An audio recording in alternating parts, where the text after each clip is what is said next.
Hello, नमस्कार, वनकम, सत श्री अकाल। आप सभी का स्वागत है आपके अपने ही channel magnet brains IIT JEE and NEET में। मेरा नाम है सत्यम शर्मा और आज हम शॉर्ट लेने वाले हैं किल करने के लिए एक नए टॉपिक को, जो कि एक चैप्टर का पार्ट है। और वो चैप्टर कौन सा है? Rotational motion. यार वो बहुत ज्यादा बड़ा चैप्टर है, इसलिए हमने उसको दो पार्ट में डिवाइड कर लिया है। आज के लेक्चर में हम पढ़ने वाले हैं torque end moment of inertia को, और अगले लेक्चर में हम रोटेशनल डायनामिक्स को कंप्लीट कर देंगे। ठीक है ना? तो आप तैयार हैं? बिना किसी टाइम को वेस्ट किए हम स्टार्ट करते हैं आज के लेक्चर को। और आपको पता है कि आपको लेक्चर कैसे देखना है। अपनी कॉपी, अपने पेन, अपने नोट्स, अपनी फॉर्मूला शीट लेकर बैठना है, पानी लेकर बैठना है, दिमाग लेकर बैठना है, पेन और पेपर लेकर बैठना है, और आपको रिवाइज करते चलना है कि जो जो कंसेप्ट यहाँ पर बताए जा रहे हैं वो सब आपने पढ़ लिए हैं या नहीं। ठीक है ना? तो चलिए स्टार्ट करते हैं आज के लेक्चर को। आज हमें क्या क्या पढ़ना है? Rotational motion, torque, equilibrium, moment of inertia of point masses, continuous mass distribution के लिए, सिस्टम ऑफ पार्टिकल्स के लिए, सिस्टम ऑफ पॉइंट मासेस के लिए थ्योरम्स पढ़नी है, रेडियस ऑफ गायरेशन पढ़ना है। चलो, तो रोटेशनल मोशन क्या होता है? Rotational motion can be defined as the motion of an object around a circular path in a fixed orbit. ठीक है ना? जैसे अगर आप इस पंखे को देखो, किसको देखो? पंखे को देखो, तो पंखे का हर ऑब्जेक्ट, हर पॉइंट, इस पंखे का हर पॉइंट, इस पंखे पे आप हर पॉइंट ले लो, कोई भी पॉइंट ले लो, कोई भी पॉइंट, हर पॉइंट क्या कर रहा है भाई? एक रोटेशनल मोशन कर रहा है, सर्कुलर मोशन कर रहा है। मीन पंखा रोटेशनल मोशन कर रहा है। और अगर आप पॉइंट्स को नाम दे दो, क्या दे दो? पॉइंट्स को अगर आप क्या दे दो? नाम दे दो। ये पॉइंट है पॉइंट ए, पॉइंट बी यानी पॉइंट सी। ये पॉइंट है point A dash, B dash and C dash.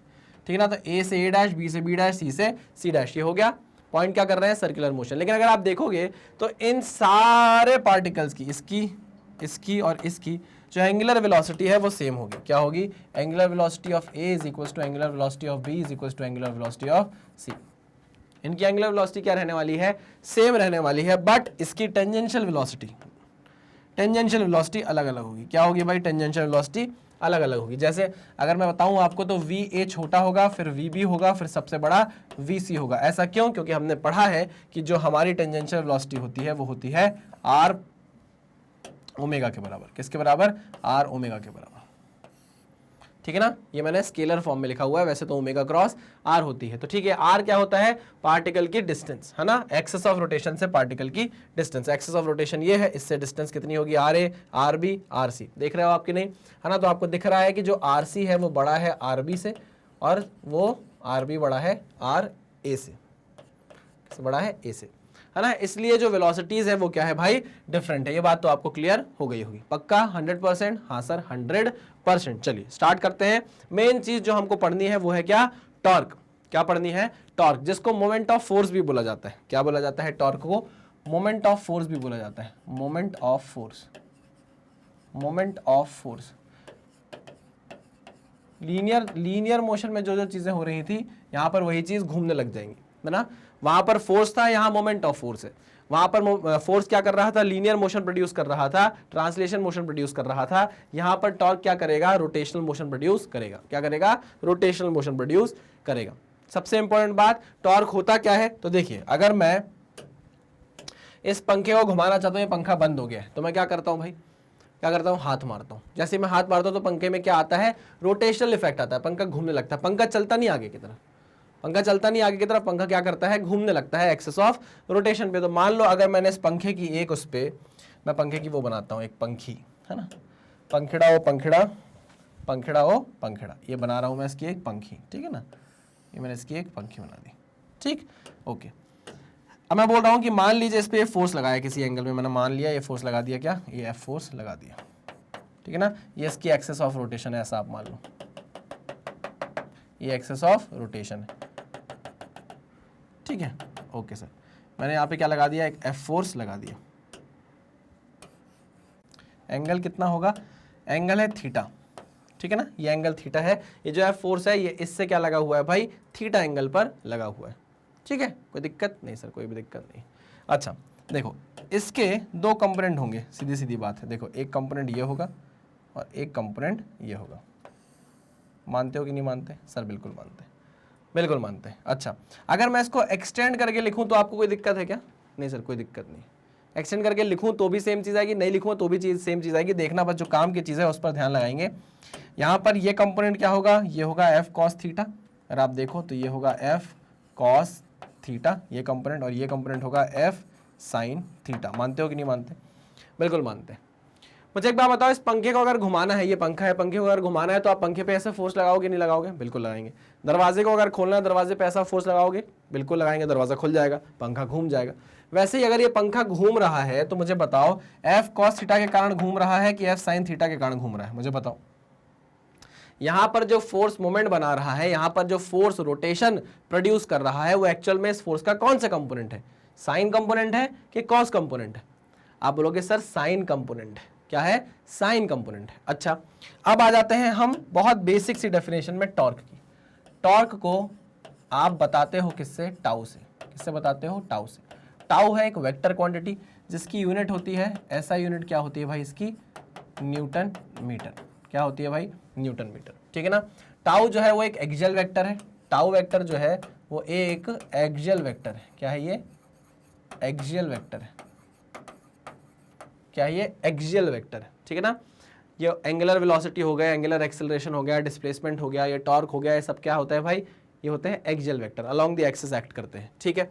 तो जो टॉर्क होता है ये क्या होता है? आर क्रॉस एफ होता है। इतना तो हमने पढ़ा है।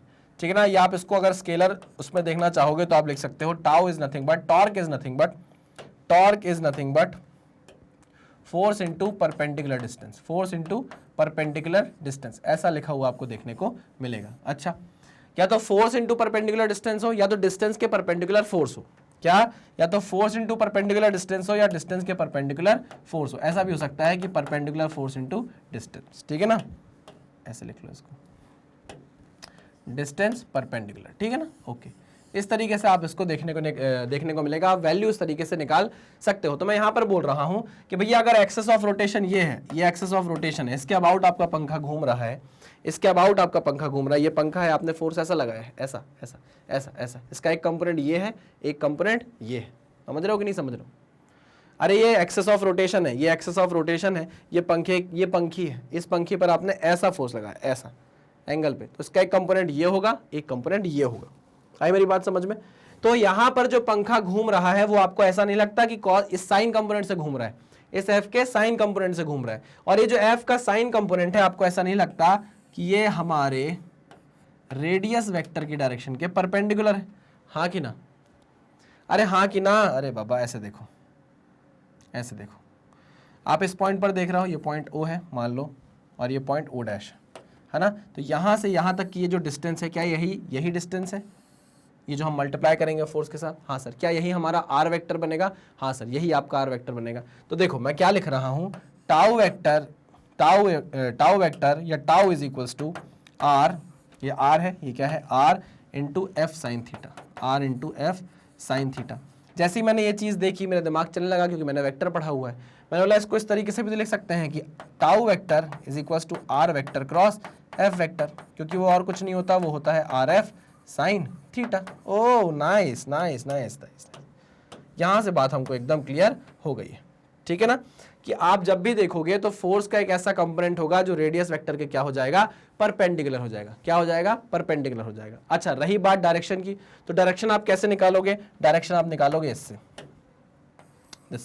इससे क्या निकालोगे भाई? आप डायरेक्शन निकालोगे किसकी? टॉर्क की। कैसे निकालोगे? आओ जरा उसके बारे में बात करते हैं। कैसे निकालेंगे जरा उसके बारे में बात करते हैं। चलिए, तो मान लो ये फिर से पंखी है भाई। क्या है ये? फिर से पंखी है। मैं इसको कॉपी ही कर लेता हूँ ना यार, अगर इसको कॉपी कर लूँगा मैं तो मेरा काम ज़्यादा आसान हो जाएगा। आइए, ये है, इसको कर लिया मैंने कॉपी। आ जाओ बेटा। हाँ, क्या बोल रहा हूँ मैं? डायरेक्शन की अगर हम बात करें, अगर हम डायरेक्शन की बात करें तो देखो क्या होगा।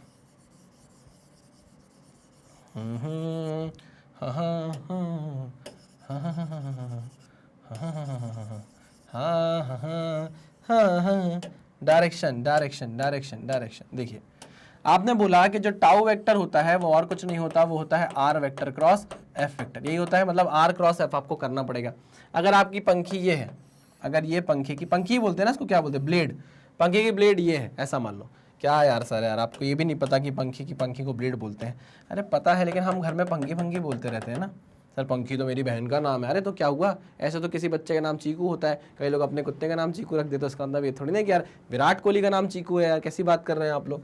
चलिए, तो मैंने बोला यहाँ पर फोर्स लगाया था आपने, ये आपका क्या था? फोर्स था। क्या लग रहा था, थीटा एंगल पे लग रहा था, ठीक है। ये एक्सिस ऑफ रोटेशन थी आपकी और ये आपका आर वेक्टर था। ये क्या था भाई, आपका आर वेक्टर था।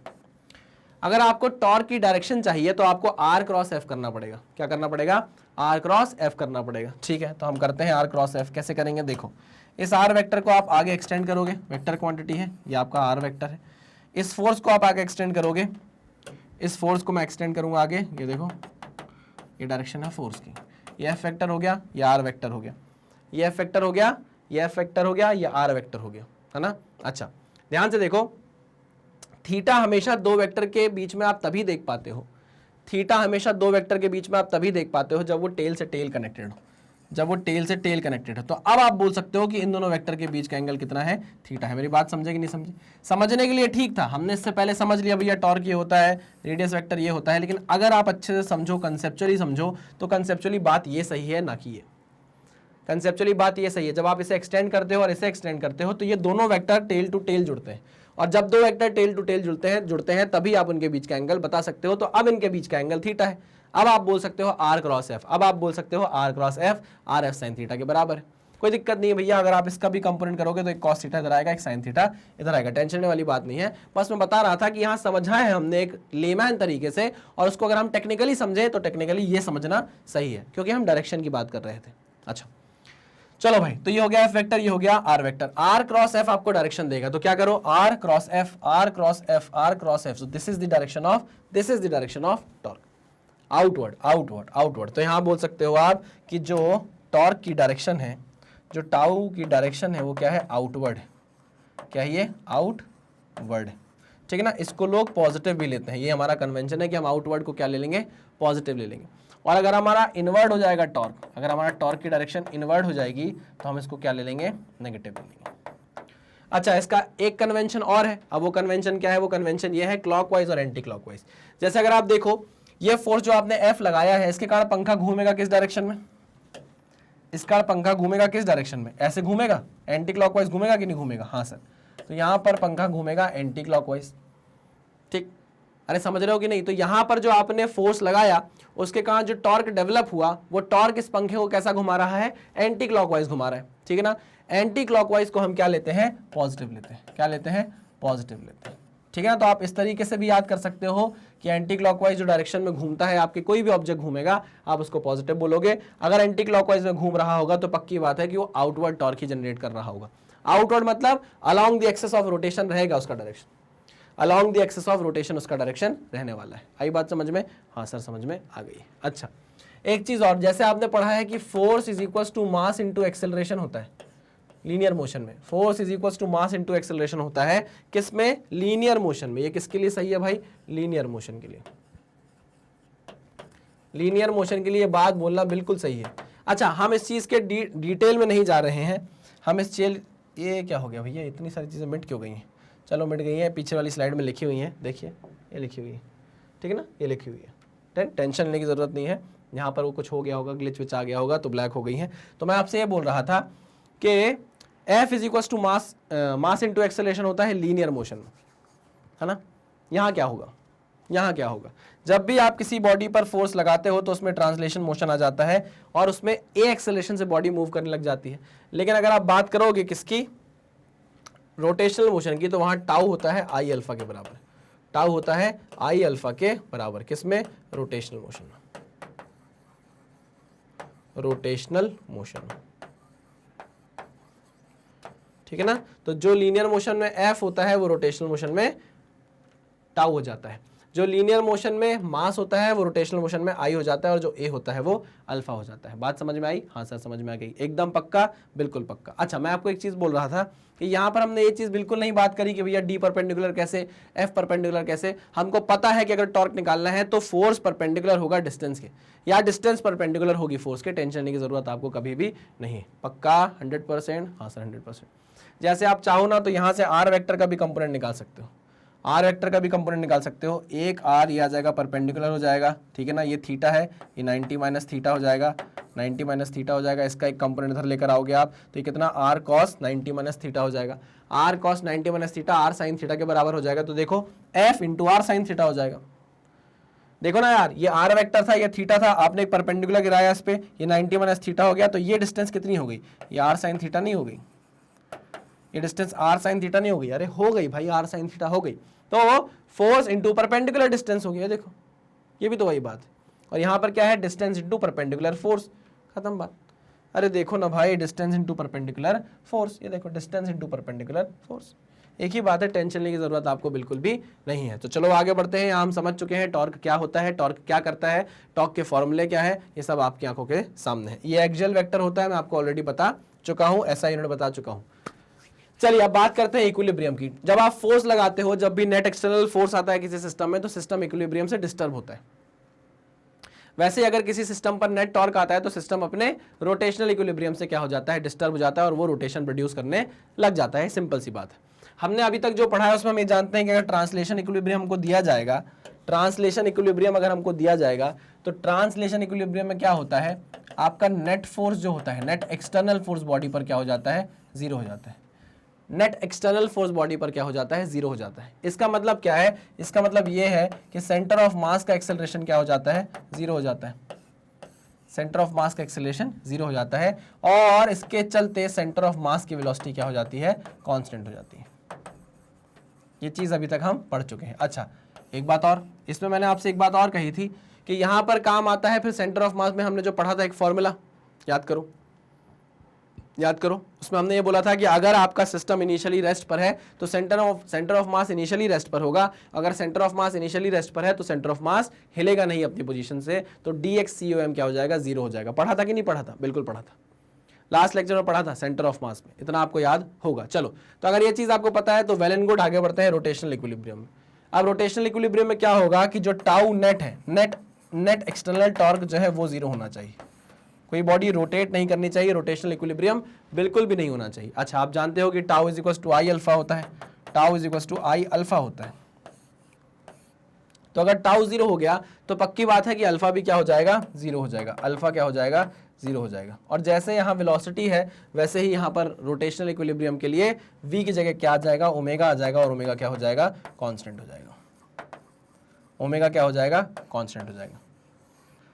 ठीक है ना। मैं ये सारी चीजें आपको इसलिए बता रहा हूं क्योंकि बहुत सारे क्वेश्चंस ऐसे होते हैं जिसमें सिर्फ आपको बैलेंस करना होता है, टॉर्क बैलेंस करना होता है, फोर्स बैलेंस करना होता है, और आप आंसर लेकर आ जाते हो। तो एक्चुअल में वो इक्विलिब्रियम का कंसेप्ट होता है। किसका कंसेप्ट होता है, इक्विलिब्रियम का। आगे जाके हम क्वेश्चन करेंगे तब मैं आपको याद दिलाऊंगा कि अच्छा ये हमने इक्विलिब्रियम पढ़ा था कंसेप्ट, देखो ये उसी का क्वेश्चन है। चलो आगे बढ़ते हैं। Next, moment of inertia. देखो जो काम लीनियर मोशन में मास कर रहा था वही काम रोटेशनल मोशन में इनर्शिया करने लग जाएगा। अरे भाई मास क्या कर रहा था, इनर्शिया प्रोड्यूस कर रहा था। इनर्शिया प्रोड्यूस मतलब अगर आप मोशन कराना चाहोगे किसी ऑब्जेक्ट को तो वो change in state of motion को रेजिस्ट करेगा। अगर कोई बॉडी रेस्ट पर है तो वो रेस्ट पर ही रहना चाहेगी, कोई बॉडी मोशन में है तो वो मोशन में ही रहना चाहेगी। लेकिन ये बात थी किसकी, लीनियर मोशन की। अगर हम बात करें ऐसे मोशन की जिसमें हम किसी मास को रोटेशनल मोशन देना चाहेंगे तो भैया वो रोटेशनल मोशन के लिए भी मना करेगा। तो मास जब रोटेशनल मोशन के लिए मना करने लग जाता है तो हम उसे बोलते हैं मोमेंट ऑफ इनर्शिया। अगर किसी भी बॉडी का मोमेंट ऑफ इनर्शिया ज्यादा है, सुनना मेरी बात, अगर किसी भी बॉडी का मोमेंट ऑफ इनर्शिया ज्यादा है मतलब उसमें रेजिस्टेंस टू रोटेशन ज्यादा है। सिंपल सी बात है, अंग्रेजी पढ़ना है पढ़ लो। It can be described as a quantity that decide the amount of torque needed for a specific angular acceleration in rotational axis. देखो हर तरीके से समझा जा सकता है। ये क्या बोल रहा है, ये भाई साहब थोड़ा अलग चल रहा है। ये भाई साहब बोल रहे हैं torque tau is equal to I alpha. ठीक है, ठीक है, एक तरीके से सही है। जैसे आप F is equal to M A पढ़ते थे ना, वैसे उसी तरीके से ये क्या है, सही है। ठीक है ना, ओके सर। लेकिन ये तो टॉर्क है ना, अरे बाबा ये तो टॉर्क है। इसमें से अगर आप देखो, इसमें से अगर आप मोमेंट ऑफ इनर्शिया देखना चाहोगे तो वो टाउ बाय अल्फा हो जाएगा। इससे अगर आप मास देखना चाहोगे तो वो F बाय ए हो जाएगा। समझ रहे हो कि नहीं समझ रहे हो। तो ये क्या कर रहे हैं, एनालॉजी क्रिएट कर रहे हैं। क्या क्रिएट कर रहे हैं, एनालॉजी क्रिएट कर रहे हैं। लेकिन हमको इससे मतलब ही नहीं, हम क्यों एनालॉजी क्रिएट करें, हमको तो जब सीधे सीधे चीजें समझ में आ रही है तो हम वैसे समझेंगे। कैसे समझेंगे, देखो मास जो था, मास का काम था मोशन को रेजिस्ट करना, यानी कि चेंज इन मोशन को रेजिस्ट करना। अगर मैं रेस्ट पर खड़ा हुआ हूं, मैं रेस्ट पर खड़ा हूं तो मुझे कोई हिला नहीं सकता। अगर हिलाना है तो पहले फोर्स को लेकर आओ, फिर मैं अपनी पोजीशन से हिलूंगा, है ना। मैं क्या कर रहा हूं, अपने मोशन के चेंज को अपोज कर रहा हूं। वैसे ही अगर किसी मास को बोल दिया जाए कि चलो बेटा घूमना है तुमको अब, तो बोलेगा ना ना ना ना हम तो नहीं घूमेंगे। और अगर वो नहीं घूमना चाह रहा है तो उसके अंदर क्या है, उसके अंदर मोमेंट ऑफ इनर्शिया है। जिस बॉडी के अंदर जितना ज्यादा मोमेंट ऑफ इनर्शिया होगा वो बॉडी उतना ज्यादा मना करेगी रोटेशन के लिए, उसके अंदर रेजिस्टेंस टू रोटेशन ज्यादा होगा। देखो दो टाइप के मोमेंट ऑफ इनर्शिया होते हैं, एक एरिया मोमेंट ऑफ इनर्शिया होता है, एक मास मोमेंट ऑफ इनर्शिया होता है।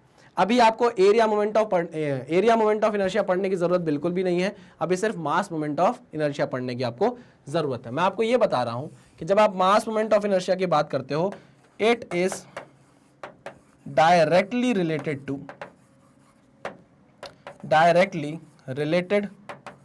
To resistance to rotation.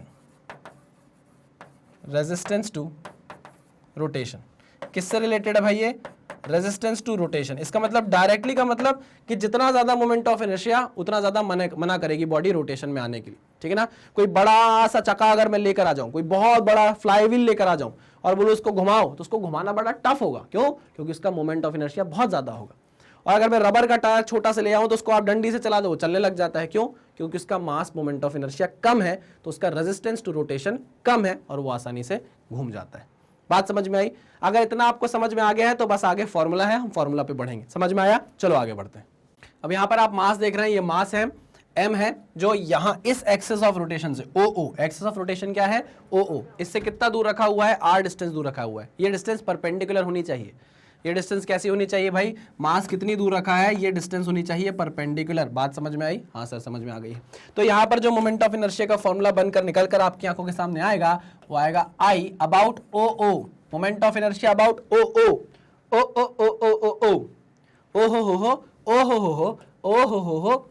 o इश्क तेरा तड़पावे।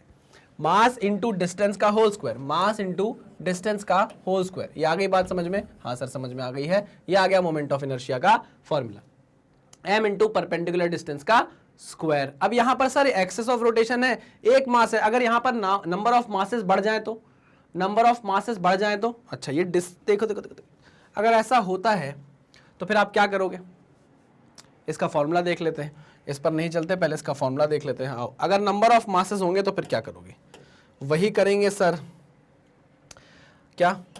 अरे हवन करेंगे, हवन करेंगे, हवन करेंगे, हवन करेंगे, हवन करेंगे, हवन करेंगे। अरे जीव जंतु सब सो रहे होंगे, भूत प्रेत सब रो रहे होंगे। हाँ भाई, यहाँ पर एक मास, यहाँ पर एक मास, यहाँ पर एक मास, यहाँ पर एक मास, ऐसे मासेस है भाई, डिफरेंट डिफरेंट क्या है भाई, मासेस है, ठीक है ना। ये मास है m1, ये मास हो जाएगा m2, ये मास हो जाएगा m2, ये मास हो जाएगा m3, मास हो जाएगा m3, और ये मास हो जाएगा m4। ऐसे n नंबर ऑफ मासेस हो सकते हैं, m4 हो जाएगा, ठीक है ना। इसकी डिस्टेंस यहाँ से कितनी है, मान लिया हमने r1 डिस्टेंस है, इसकी r2 डिस्टेंस है, इसकी r3 डिस्टेंस है और इसकी r4 डिस्टेंस है। सारे डिस्टेंसेस कैसी हैं भाई, परपेंडिकुलर है फ्रॉम एक्सिस ऑफ रोटेशन। मान लीजिए एक्सिस ऑफ रोटेशन क्या है, एक्सिस क्या है, y है। तो मोमेंट ऑफ इनर्शिया, अगर आपको टोटल मोमेंट ऑफ इनर्शिया निकालना हो, total moment of inertia about y अगर आपको निकालना हो सारे मासेस का, तो वो क्या होगा, m1 r1 square plus m2 r2 square plus m3 r3 square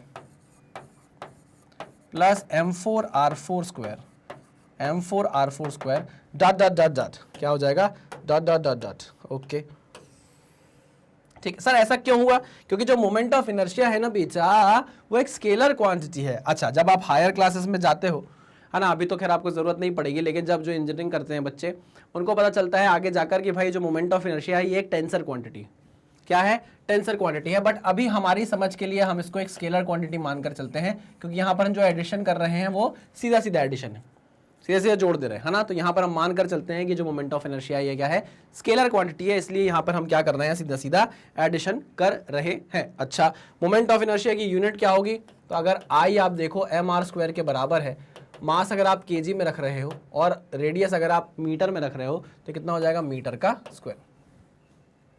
आई बात समझ में? हाँ सर समझ में आ गई, mr स्क्वायर, ठीक है ना। चलो वेरी गुड, आगे बढ़ते हैं। Next, moment of inertia of continuous mass distribution. Continuous mass distribution मतलब ऐसा कुछ, है ना। हम इसी फॉर्मूले का यूज करके इन सारे ऑब्जेक्ट के मोमेंट ऑफ इनर्शिया कैलकुलेट करते हैं, और वो फॉर्मूला क्या है, वो फॉर्मूला मैं आपकी आंखों के सामने लिखने वाला हूं।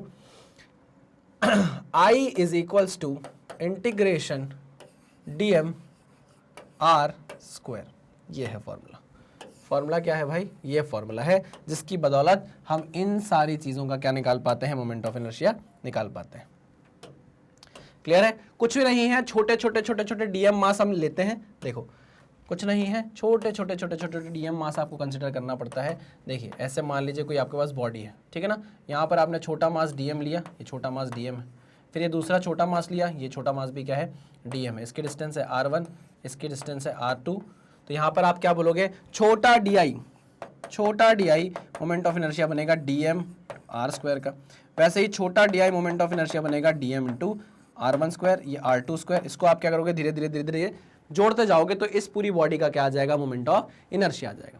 सिंपल है ना? तो बेसिकली जो फॉर्मूला आप यूज कर रहे हो वो यही फॉर्मूला है, integration dm into r square. अभी हमारे पास इतना टाइम नहीं है कि हम इसका एप्लीकेशन सीखें, बस आप इतना समझ लो कि ये सारी चीजें आपको याद करनी है, ठीक है ना। ये सारे मोमेंट ऑफ इनर्शिया आपको मुंह जबानी याद होने चाहिए। कैसे होने चाहिए भाई? मुंह जबानी याद होने चाहिए, ठीक है ना।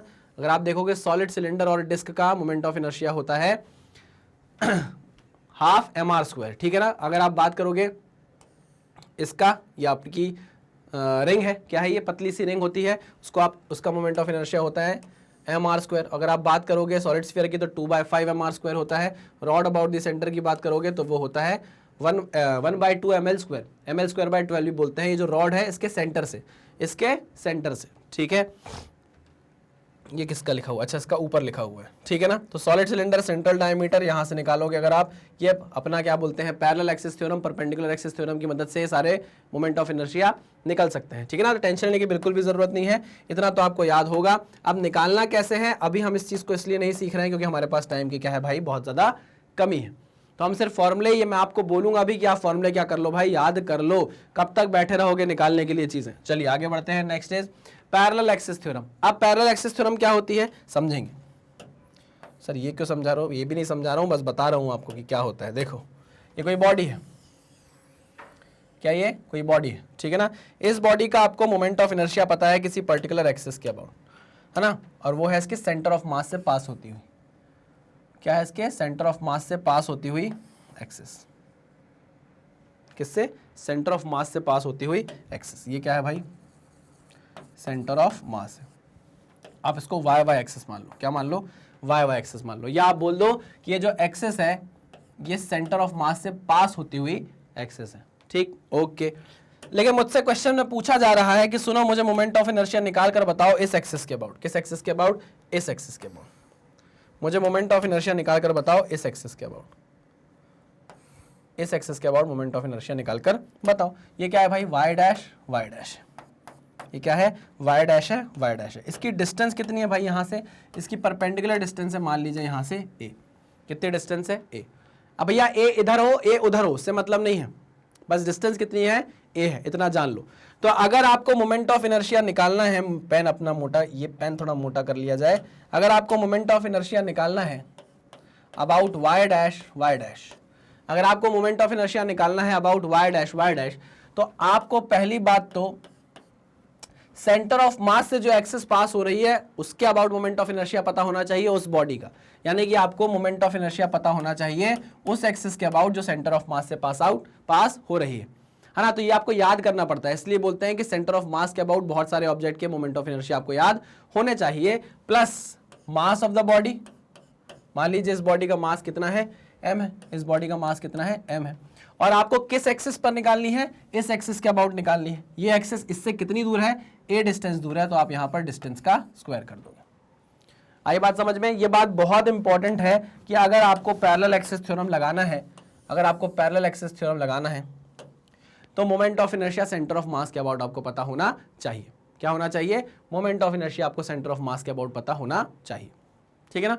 अच्छा, अगर कभी ऐसा हो जाए कि भाई किसी एक्सिस के अबाउट, मान लो अगर इसके अबाउट आपसे मोमेंट ऑफ इनर्शिया दे दिया, आपको इसके अबाउट मोमेंट ऑफ इनर्शिया दे दिया, और आगे किसी पैरेलल एक्सिस पे वो पूछ रहा है कि नया मोमेंट ऑफ इनर्शिया बताओ, तो भी आप ये लगा सकते हो। लेकिन भाई आपको इसके अबाउट मोमेंट ऑफ इनर्शिया पता होना चाहिए, तभी आप उसमें m × a का स्क्वायर कर पाओगे। बहुत सिंपल सी थ्योरम है, कोई भी इसमें दिक्कत वाली बात आपको नहीं है, बस इतना ही याद रखना है और कुछ भी करना नहीं है। अच्छा, एक इंपॉर्टेंट बात, this is valid for 1D 2D and 3D object. सारे टाइप के ऑब्जेक्ट्स के लिए ये पैरेलल एक्सिस थ्योरम क्या होती है, वैलिड होती है। क्या होती है, वैलिड होती है। आई बात समझ में? हाँ सर समझ में आ गई। अब ऐसा मत कर देना कि भाई इस साइड माइनस करके माइनस एम ए स्क्वायर कर दो, नहीं, अगर इस साइड भी लोगे तो भी प्लस एम ए स्क्वायर होगा, इस साइड लोगे तो भी प्लस एम ए स्क्वायर होगा, माइनस माइनस कुछ नहीं होने वाला। ठीक है, चलिए वेरी गुड, आगे बढ़ते हैं। Next, perpendicular axis theorem. अब ये परपेंडिकुलर एक्सिस थ्योरम क्या है, चलिए एक पहले मैं आपके सामने क्या बनाता हूं, एक ऐसी कुछ रिंग टाइप के बना देता हूं, ठीक है ना, और यहां बना देता हूं एक्सिस। ठीक है ना, देखिएगा ध्यान से देखिएगा, एक एक्सिस ये है, इसका कलर चेंज कर दूं, वाइट कर देता हूं। एक एक्सिस ये है, ठीक है ना, ये एक्स एक्सिस है, ठीक है, और एक एक्सिस ये है,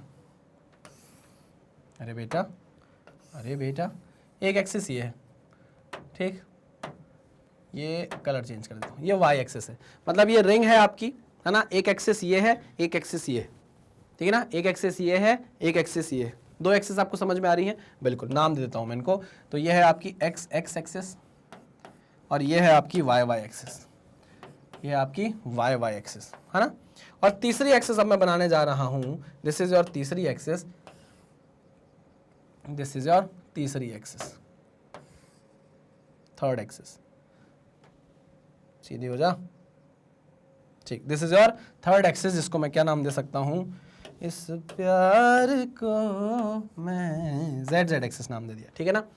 तो अब आपको क्या है भाई, आपको ना एक्स एक्स के अबाउट और वाई वाई के अबाउट मोमेंट ऑफ इनर्शिया पता होगा, देखना आपको पता होगा, ठीक है ना।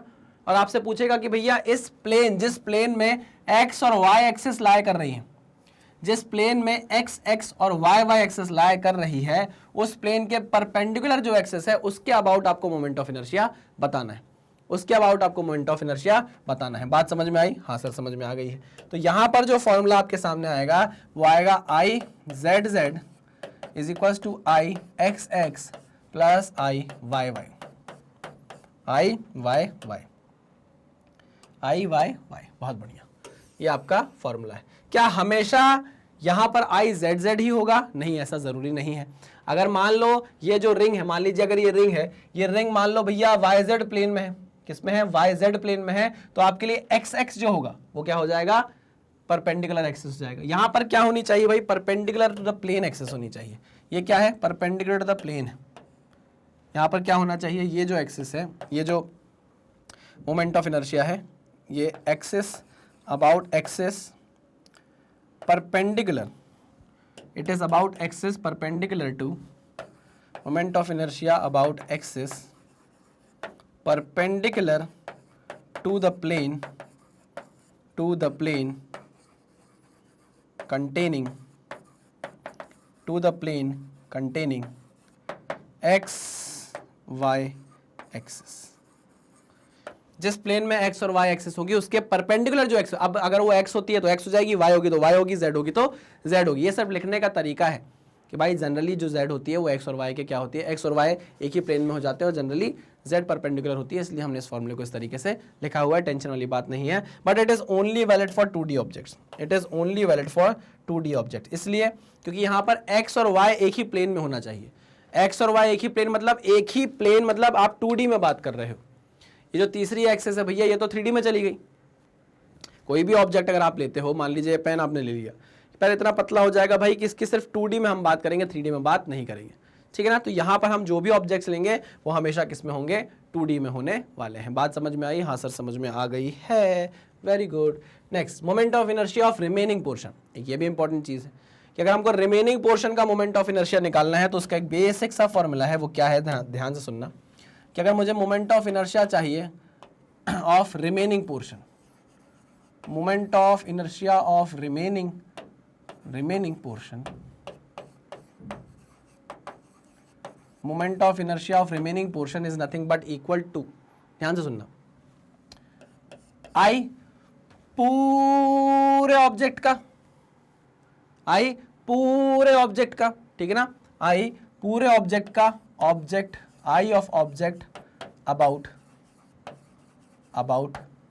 रिक्वायर्ड एक्सिस, जिस भी एक्सिस के अबाउट आपको क्या करना हो, मोमेंट ऑफ इनर्शिया निकालना हो, अबाउट रिक्वायर्ड एक्सिस। मान लीजिए ये है रिक्वायर्ड एक्सिस हमारी, सुनना ध्यान से, हमारी रिक्वायर्ड एक्सेस मान लीजिए ये है मेरी रिक्वायर्ड एक्सेस। मुझे इसके अबाउट क्या करना है भाई, मोमेंट ऑफ इनर्शिया निकालना है, इसके अबाउट मोमेंट ऑफ इनर्शिया निकालना है। इसको मैं नाम दे देता हूँ वाई वाई, है ना, वाई वाई। तो यहाँ पर जो रिक्वायर्ड एक्सेस है वो क्या हो गई, वाई वाई। समझे कि नहीं समझे, है ना। तो हमें इस पूरे सर्कल का मोमेंट ऑफ इनर्शिया पता होना चाहिए, वाई वाई के अबाउट। मेरी बात समझे कि नहीं समझे, हाँ सर बिल्कुल समझ गए। माइनस,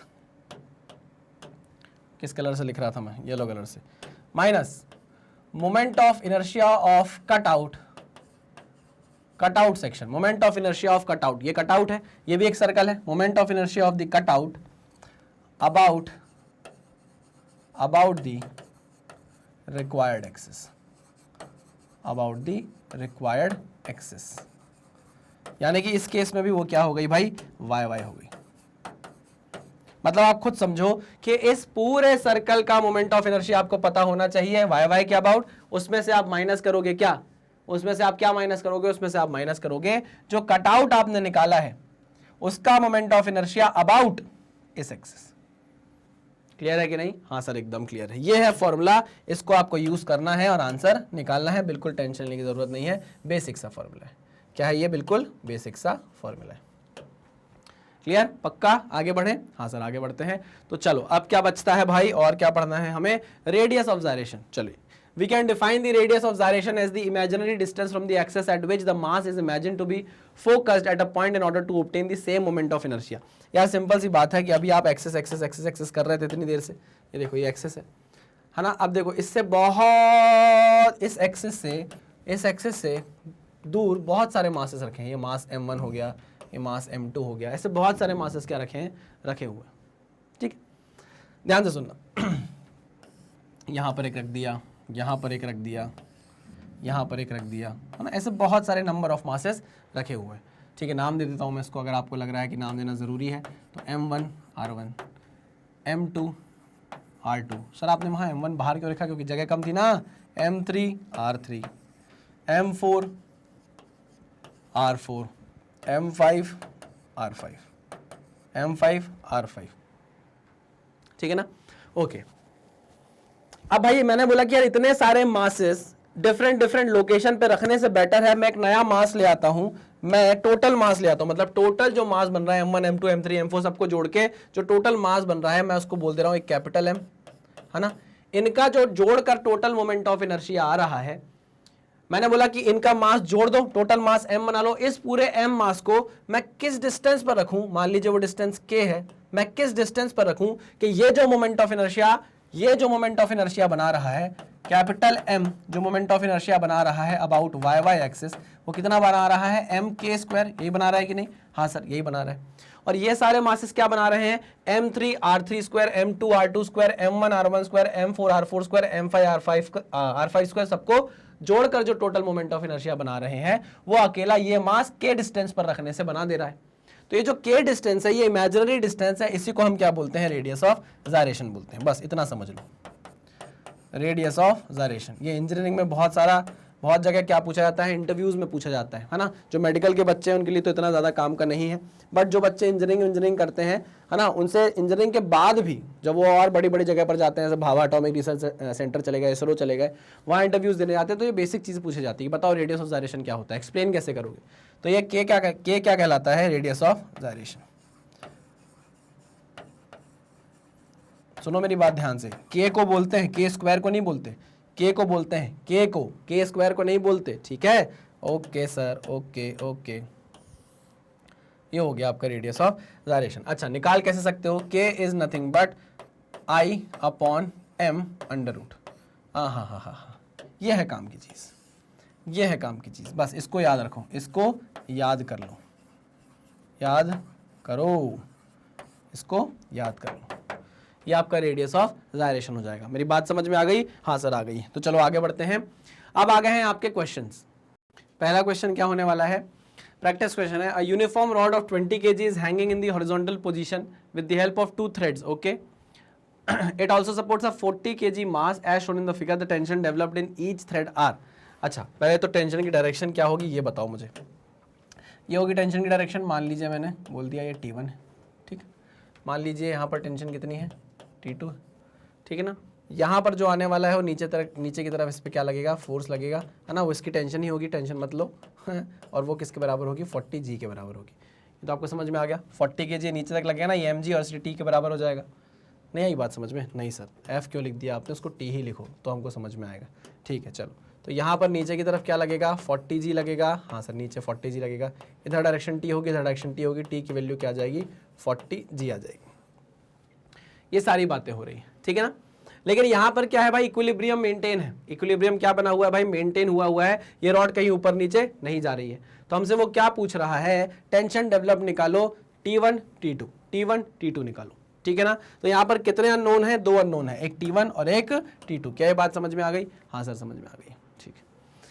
क्या यहाँ पर ट्रांसलेशनल इक्विलिब्रियम है? हाँ सर, यहाँ पर ट्रांसलेशन इक्विलिब्रियम है। इसका मतलब ये है कि नेट फोर्स क्या होगा, 0 होने वाला है। नेट फोर्स क्या होने वाला है, 0 होने वाला है। तो नेट फोर्स अगर 0 होने वाला है तो बताओ ऊपर की तरफ कौन सा फोर्स है, नीचे की तरफ कितने फोर्स है, एक्स की तरफ कितने फोर्स है, वाई जेड की तरफ कितने फोर्स है। जेड में कोई फोर्स नहीं है, एक्स में कोई फोर्स नहीं, सिर्फ वाई में दिख रहा है मुझे। ऊपर की तरफ लग रहा है T1 और T2 और नीचे की तरफ लग रहा है कितना, 40 जी। कितना लग रहा है, 40 जी। ये क्वेश्चन नंबर 1 आ गया, जी की वैल्यू हम 10 ले लेंगे, ठीक है ओके। इसके अलावा और कुछ नहीं। लेकिन यहाँ पर आप एक इक्वेशन से 2 अननोन निकाल सकते हो क्या, T1 और T2 दोनों अननोन है। यहाँ पर 2 अननोन है, इक्वेशन अभी आपने एक ही बनाई है, तो यहाँ पर हमको दूसरी इक्वेशन भी बनानी पड़ेगी जिससे हम दूसरा अननोन निकाल पाए। 2 इक्वेशन से 2 अननोन निकलेंगे। दूसरी इक्वेशन किसकी बनाए यार, आपने पहले ये बोल दिया कि यहाँ पर ट्रांसलेशन इक्विलिब्रियम मेंटेन्ड है, एफ नेट 0 है, मतलब यहाँ पर ट्रांसलेशन इक्विलिब्रियम है। क्या है यहाँ पे, ट्रांसलेशनल इक्विलिब्रियम है। ये आपने सीधे सीधे बोल दिया है ना। अच्छा, अब मैं बोल रहा हूँ मुझे एक और इक्वेशन की जरूरत है। वो इक्वेशन की जरूरत अगर आपको है तो आप बोलोगे यहाँ पर कितना, tau net is equals to 0, है ना, क्योंकि यहाँ पर रोटेशनल इक्विलिब्रियम में मेंटेन है। आप ही ने बोला भाई कहीं रॉड घूम कर नहीं जा रही है, रोटेशनल इक्विलिब्रियम भी है, रोटेशनल इक्विलिब्रियम, रोटेशनल इक्विलिब्रियम, ठीक है ना। ये हो जाएगी आपकी इक्वेशन नंबर 2। चलिए भाई, तो इक्वेशन नंबर 1 ये है, इक्वेशन नंबर 2 ये है। अब tau net is equal to 0 मतलब क्या है, जितने भी फोर्सेस यहां पर लग रहे हैं सबके द्वारा बनाया हुआ टॉर्क किसी पॉइंट के अबाउट क्या होना चाहिए, 0 होना चाहिए। यहां पर एक काम की बात है जो मैं आपसे करना चाहता हूं कि जब भी सिस्टम पर रोटेशनल प्लस ट्रांसलेशनल इक्विलिब्रियम होता है, यानी कि आपका सिस्टम अंडर स्टैटिक इक्विलिब्रियम होता है, ध्यान से सुनो मैं क्या बोल रहा हूं। अगर आपकी बॉडी अंडर ट्रांसलेशनल इक्विलिब्रियम है एंड अंडर रोटेशनल इक्विलिब्रियम है, तो ये बात पक्की है कि आपकी बॉडी अंडर स्टैटिक इक्विलिब्रियम है। और अगर आपकी बॉडी अंडर स्टैटिक इक्विलिब्रियम है तो पूरी बॉडी में किसी भी पॉइंट के अबाउट नेट टॉर्क 0 होगा। यहां पर लिख दे रहा हूं ये बात, मैं यहां पर मैं लिख दे रहा हूं, इफ सिस्टम इज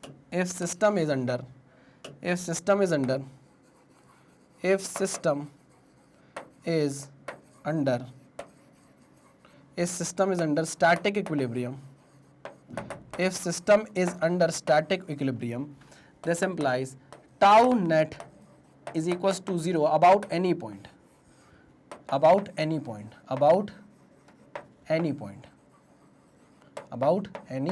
ये नोट है भाई, इसको याद रखिएगा। अब जैसे ही आपने बोला कि भाई एफ नेट भी 0 है, टाउ नेट भी 0 है, तो यहां पर स्टैटिक इक्विलिब्रियम मेंटेन हो गया पूरे सिस्टम में। मतलब आप सारे फोर्सेस जितने इस पे लग रहे हैं उसका किसी भी पॉइंट के अबाउट अगर नेट टॉर्क निकालोगे तो वो 0 आएगा। चाहे इस पॉइंट के अबाउट निकालो, चाहे इस पॉइंट के अबाउट, इसको नाम दे दो आप सी, इसको नाम दे दो आप सी। ए के अबाउट निकालो, सी के अबाउट निकालो, बी के अबाउट निकालो, या बीच में कोई भी रैंडम पॉइंट ले लो, किसी भी पॉइंट के अबाउट अगर आप नेट टॉर्क निकालोगे तो वो 0 हो जाएगा, ठीक है ना। अच्छा, क्लॉकवाइज एंटी क्लॉकवाइज याद है, डायरेक्शन होती है भैया, क्लॉकवाइज एंटी क्लॉकवाइज। चलो तो हम टॉर्क निकालते हैं। मुझे एक तो ये T1 फोर्स दिख रहा है, ठीक है ना, किसके अबाउट निकालूं, ए के अबाउट निकालूं, सी के अबाउट निकालूं कि बी के अबाउट निकालूं। सर किसी के भी अबाउट निकाल लो, हर किसी भी पॉइंट के अबाउट नेट टॉर्क क्या आने वाला है, 0 आने वाला है, ठीक है। लेकिन मुझे ना यहाँ पर थोड़ा स्मार्टनेस लानी पड़ेगी। वो कैसे आएगी, प्रैक्टिस कर करके क्वेश्चन से। मुझे वैल्यू किसकी निकालनी है, T1 और T2 की, है ना। मुझे इस वाले फोर्स की वैल्यू तो पता है, T की वैल्यू तो पता है 40 जी है, लेकिन T1 T2 की वैल्यू मुझे नहीं पता। अगर मैं C के अबाउट टॉर्क निकालूंगा, तो इस फोर्स का टॉर्क कितना आएगा यार, ये वाला जो फोर्स है T, उसकी जो एक्सेस है वो तो इसी पॉइंट से होकर निकल रही है ना, तो उसका फोर्स, इसका टॉर्क क्या हो जाएगा, 0। यार एक चीज समझ लो इस बात को आप बहुत अच्छे से। हमने जब टॉर्क समझा था ना, कहाँ गया टॉर्क, ये जब हमने टॉर्क समझा था ना, तो आपको मैंने बताया था कि जो रोटेशन इफेक्ट प्रोड्यूस हो रहा है वो सिर्फ और सिर्फ एफ के परपेंडिकुलर कंपोनेंट के कारण हो रहा है। जो हॉरिजॉन्टल कंपोनेंट है, ये वाला जो कंपोनेंट है, देखो उसकी एक्सेस कहाँ से होकर जा रही है, ये देखो आप, लाइन ऑफ एक्शन जो है एफ कॉस थीटा का, वो एक्सेस ऑफ रोटेशन से होकर जा रहा है, इसलिए इसके द्वारा प्रोड्यूस किया गया रोटेशनल इफेक्ट जीरो है। आई मेरी बात समझ में? एक बात समझो, यहाँ पर एफ कॉस थीटा जो है कोई रोटेशन प्रोड्यूस नहीं करेगा, कोई रोटेशन प्रोड्यूस नहीं करेगा, क्यों? क्योंकि उसका जो लाइन ऑफ एक्शन है वो एक्सिस ऑफ रोटेशन से पास हो रहा है। बस सिंपल सी बात है, याद रख लो, है ना। वैसे ये बताने वाली बात नहीं थी, आपको पता होना चाहिए। आगे बढ़ते हैं क्वेश्चन पे। क्वेश्चन कहाँ गया? ये है हमारा क्वेश्चन। तो मैं बोल रहा हूं कि भाई हमको पता चल गया है कि यहाँ पर स्टैटिक इक्विलिब्रियम है, मतलब पूरे सिस्टम में किसी भी पॉइंट के अबाउट नेट टॉर्क कितना आएगा? जीरो आएगा। लेकिन हम नेट टॉर्क किस पॉइंट के अबाउट ले? ए के अबाउट ले, सी के अबाउट ले कि बी के अबाउट ले? तो मैंने बोला भाई T1 और T2 तो अननोन है, मुझे सिर्फ इसकी वैल्यू पता है। अगर मैं नेट टॉर्क ले लेता हूं 0 सी के अबाउट, तो भाई ये तो गायब हो जाएगा, क्योंकि इस फोर्स का कोई टॉर्क नहीं बनेगा सी के अबाउट। समझ रहे हो कि नहीं समझ रहे हो? हाँ कि ना?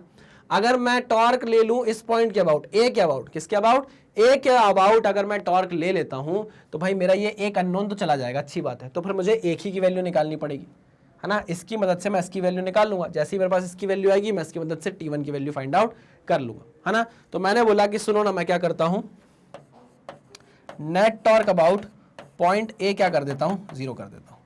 Net torque about point A क्या कर देता हूं? जीरो कर देता हूं। ठीक है, तो मुझे बताओ इस T1 फोर्स का कितना टॉर्क बनेगा ए के अबाउट? जीरो। इस T1 फोर्स का इस पॉइंट के अबाउट कितना टॉर्क बनेगा? जीरो, क्योंकि इस फोर्स का जो लाइन ऑफ एक्शन है वो एक्सिस से, जिस पॉइंट के अबाउट आपको टॉर्क निकालना है उसी से होकर जा रहा है। हमको ए के अबाउट टॉर्क निकालना है और इस फोर्स का जो लाइन ऑफ एक्शन है वो इसी एक्सिस से होकर जा रहा है, इसी पॉइंट से होकर जा रहा है। तो यहाँ कोई परपेंडिकुलर डिस्टेंस है ही नहीं, ऐसे समझ लो। इस फोर्स की कोई परपेंडिकुलर डिस्टेंस है ही नहीं ए से, ताकि हम फोर्स इनटू परपेंडिकुलर डिस्टेंस कर पाए। ओके ओके ओके, तो इसका टॉर्क क्या हो जाएगा? जीरो हो जाएगा, इसका टॉर्क हो जाएगा जीरो। ठीक है ना। अच्छा, आगे बढ़ते हैं। यहां देखो, इस वाले फोर्स की डायरेक्शन नीचे की तरफ है, टी की डायरेक्शन नीचे की तरफ है, और परपेंडिकुलर डिस्टेंस ये है। अरे भाई देखो ना, नीचे की तरफ फोर्स लग रहा है, परपेंडिकुलर डिस्टेंस ये है, वो कितनी है? L/4। तो ये कैसा टॉर्क बनाएगा? ये ऐसा टॉर्क बनाएगा। और ये कैसा टॉर्क है भाई? कैसा टॉर्क है? क्लॉकवाइज है। हाँ, ये टॉर्क कैसा है? क्लॉकवाइज है। क्लॉकवाइज को हम नेगेटिव ले लेते हैं, तो यहाँ लगा देते हैं माइनस। क्लॉकवाइज टॉर्क कितना बन रहा है? T यानी कि 40G इनटू डिस्टेंस कितना है? L/4। डिस्टेंस कितना है? L/4। अगर ये टोटल डिस्टेंस है, L, कितना डिस्टेंस है ये टोटल? L। ये अगर L/4 है तो L माइनस L/4 कितना हो जाएगा? 3L/4। तो ये डिस्टेंस कितनी आ गई भाई? 3L/4। ये डिस्टेंस कितनी आ गई? 3L/4। ठीक है ना। तो ये जो फोर्स लग रहा है 40G का, ये 40G का, ध्यान से देखना, ये 40G का कहाँ लग रहा है? L/4 पे लग रहा है, और क्लॉकवाइज लग रहा है तो हमने माइनस लगा दिया। अब आगे बढ़ते हैं। ये जो T2 फोर्स है ये लग रहा है ऐसे ऊपर की तरफ, और इसकी डिस्टेंस कितनी है भैया? ए से कितनी डिस्टेंस है? क्योंकि आप टॉर्क निकाल रहे हो ए के अबाउट, तो इस T2 की डिस्टेंस कितनी है? ए से L है। कितनी डिस्टेंस है? L है। तो T2 इंटू L अगर आप करोगे तो कैसा टॉर्क बन रहा है? ये एंटी क्लॉकवाइज। कैसा बन रहा है? Anti clockwise. ठीक है, तो हम यहाँ लिखते हैं plus T2 plus T2 into distance कितनी है? L। मैंने प्लस क्यों किया? क्योंकि एंटी क्लॉकवाइज था। ठीक है ना। ओके, चलो, very good, is equal to 0। अच्छा, एक बार क्वेश्चन को और पढ़ते हैं। यूनिफॉर्म रॉड ऑफ 20 के, अच्छा यहाँ पर 20 kg की रॉड भी है भैया। ओहो हो, मुझे लगा मास लेस है रॉड, ऐसा नहीं है भैया। 20 kg की क्या है? रॉड भी है। अच्छा, मैंने यहाँ पे लिखा भी हुआ है भाई, रॉड का खुद का वजन है। मुझे लगा रॉड का वजन नहीं है। अगर रॉड का खुद का वजन है, तो आपको ऐसा नहीं लगता नीचे की तरफ 20G भी तो एक्ट करेगा सेंटर ऑफ मास से? हाँ कि ना? हाँ सर, बिल्कुल सही कह रहे हैं। तो यहाँ पर इक्वेशन हमारी थोड़ी सी चेंज होगी ना। ऊपर T1 T2, नीचे 20G प्लस 40G। 20 और 40 कितना? 60G हो जाएगा। कितना हो जाएगा? ये 60G हो जाएगा। ये बनी आपकी बहुत बढ़िया पहली इक्वेशन। मुझे लगा कि रॉड का मास नहीं है, रॉड का मास है भाई। अगर रॉड का मास है तो रॉड का वेट है, और रॉड का अगर वेट है तो वो नीचे की तरफ एक्ट कर रहा है, तो वो एक फोर्स बनाएगा, उस फोर्स का टॉर्क भी बनेगा। ठीक है, वो किसके अबाउट निकालना है आपको? ए पॉइंट के अबाउट। तो भैया इस mg का, इस 20 इंटू जी का भी क्या बनेगा, टॉर्क बनेगा a के अबाउट। वो कैसा बनेगा बताओ मुझे, वो कैसा बनेगा, लो 20 इंटू जी और ये परपेंडिकुलर डिस्टेंस, ये डिस्टेंस कितनी होगी भाई बताओ। देखो ये l/4 है, ये टोटल l है, ये सेंटर ऑफ मास है, तो ये डिस्टेंस कितनी होगी, l/2 होगी कि नहीं होगी, बिल्कुल होगी सर। ये पूरा l है, ये सेंटर ऑफ मास से एक्ट कर रहा है नीचे की तरफ वेट, तो ये l/2 हो जाएगी। तो हम बोलेंगे 20g into l/2, 20g into l/2 कैसा बनाएगा, ये भी क्लॉकवाइज बनाएगा, ये भी क्लॉकवाइज बनाएगा। तो चलो ऐड करो भाई इसको भी आगे, इसको थोड़ी ना छोड़ना है, इसको बिल्कुल नहीं छोड़ना है। आओ इसको भी लिखेंगे आगे भाई, ये क्लॉकवाइज बना रहा है तो इसको माइनस करो, माइनस कितना 20g into l/2 is equal to 0। अच्छा हुआ क्वेश्चन हमने फिर से पढ़ लिया है। यहाँ पर कुछ डिस्टेंस एल की वैल्यू नहीं दी गई है, कट जाएगा खैर। तो ये देखो ये l गया, फैल गया, l गया, फैल गया। चलो तो कितना आ जाएगा, माइनस ये 4 से कट गया, कितना आया 10, minus 10g plus T2 minus ये काटा 10, तो ये आया minus 10g is equal to 0। तो माइनस 10g माइनस 20g हो गया, माइनस 20g उधर जाके प्लस 20g हो जाएगा। तो T2 इज इक्वल टू 10 और 10 20 इधर जाकर हो जाएगा 20 इंटू जी। तो T2 की वैल्यू कितनी आ गई, 200 न्यूटन। कितनी वैल्यू आ गई, 200 न्यूटन, ठीक है ना। T1 T2 किसके बराबर है, 600 न्यूटन के बराबर। T1 plus T2 is equal to 600 newton के बराबर था, देखो आप, ठीक है ना। आपने T2 की वैल्यू 200 निकाल ली, T1 plus 200 is equal to 600, तो यहाँ से T1 की वैल्यू कितनी आ गई, 400 न्यूटन। कितनी आ गई, 400 न्यूटन। क्लियर। T2 की वैल्यू 200 और T1 की वैल्यू 400। देखो पूछ रहा है find the tensions developed in each thread, कितना कितना का सेट है, 400 और 200, 400 200, तो ये आंसर हो जाएगा आपका बी। क्लियर है ना। यहाँ पर मास दिया हुआ था भाई इस रॉड का भी, उसको भी हमने क्या किया है, इंक्लूड कर लिया है क्वेश्चन में। चलिए वेरी गुड, आगे बढ़ते हैं नेक्स्ट क्वेश्चन पे। If the mass of the rod is 10 kg find the normal reaction of the supports. एक रॉड है, उसको आपने सपोर्ट पे रख दिया, अब ये सपोर्ट कितना नॉर्मल रिएक्शन देंगे वो आपसे पूछ रहा है। तो मैंने कहा चलो भाई इसका नाम दे दो F1, तो ये नॉर्मल रिएक्शन देगा N1। इसका नाम रख दो 2, तो ये नॉर्मल रिएक्शन देगा N2, ठीक है ना। ये पूरा 7 सेंटीमीटर, ये पूरा 10 सेंटीमीटर है, ठीक है ना। रॉड का मास 10 kg दिया हुआ है, तो सेंटर ऑफ मास से कितना एक्ट करेगा, नीचे की तरफ 10g एक्ट करेगा। फिर वही बातें क्या, वड़ा पाव खाते। यहाँ पर नीचे की तरफ वेट लग रहा है, ऊपर की तरफ सपोर्ट रिएक्शन लग रही है। क्या ये रॉड कहीं ऊपर हो रही है, नीचे गिर रही है, नहीं। क्या ये रॉड कहीं घूम रही है, नहीं घूम रही है। तो मुझे यहाँ पर दिख रहा है कि स्टैटिक इक्विलिब्रियम मेंटेन्ड है। मुझे दिख रहा है यहाँ पर साफ साफ कि एफ नेट किसके बराबर है, 0 के बराबर है। और क्या दिख रहा है, और मुझे दिख रहा है कि टाउ नेट जो है वो भी किसके बराबर है, 0 के बराबर है। तो यहाँ पर static equilibrium, under static equilibrium है ये रॉड। तो इसका मतलब यह है कि किसी भी पॉइंट के अबाउट नेट टॉर्क क्या होने वाला है, 0 होने वाला है, याद रखो, ठीक है। F net is equal to 0 यानी इसका मतलब है N1 प्लस N2 ऊपर की तरफ लग रहा है, नीचे की तरफ क्या लग रहा है, 10g। इसके अलावा तो और कोई फोर्स नहीं है जो हम भूल गए हो, नहीं सर और कुछ नहीं लग रहा है, 10g लग रहा है, ठीक है, वेरी गुड। तो ये हो जाएगा हमारी पहली equation, N1 plus N2 is equal to 100 newton. N1 plus N2 is equal to 100 newton. अच्छा अब जरा टाउ नेट की बात करें, तो देखो अगर ये पॉइंट A है, ये पॉइंट B है, ठीक है ना। हम किस पॉइंट के अबाउट टॉर्क 0 करें यार, जो अननोन है उसके अबाउट टॉर्क 0 किया करो, तो उससे क्या है, एक वैल्यू कम हो जाती है। अगर आप इसके अबाउट टॉर्क 0 कर लोगे, मान लीजिए ये पॉइंट O है, आप इसके अबाउट टॉर्क 0 कर दोगे, तो ये तो नोन वैल्यू थी ना 100 न्यूटन, इसका टॉर्क 0 हो जाएगा, बचेगा ये अननोन, दिक्कत फंस जाएगी, ठीक है ना। तो आप यहाँ पर किसी भी एक अननोन के अबाउट क्या कर लो, टॉर्क 0 कर लो। पिछले क्वेश्चन में हमने A के अबाउट किया था, इस बार हम B के अबाउट कर लेते हैं। टॉर्क अबाउट B हम क्या कर देना है, 0 कर देना है। नेट टॉर्क अबाउट B हम क्या कर देना है, 0 कर देना है। आओ भाई करें। देखो ये है N1, ये N1 की यहाँ से डिस्टेंस कितनी होगी बताओ पहले तो मुझे। ये हो जाएगा कितना, 5, ये हो जाएगा 3 सेंटीमीटर, है ना। ये पूरा 10 था, आधा हो जाएगा कितना, 5, ये भी हो जाएगा कितना, 3, और ये कितना है, 2। सिमेट्री मान लिया मैंने, क्या मान लिया है, सिमेट्री मान लिया। तो A से N1 की B से डिस्टेंस कितनी है, 3 और 3 6। कितनी है भाई, 3 और 3 6। तो हम लिखेंगे N1 इंटू 6 सेंटीमीटर है, ठीक है। अच्छा कि कैसा टॉर्क बना रहा है, ये कैसा टॉर्क बना रहा है, क्लॉकवाइज।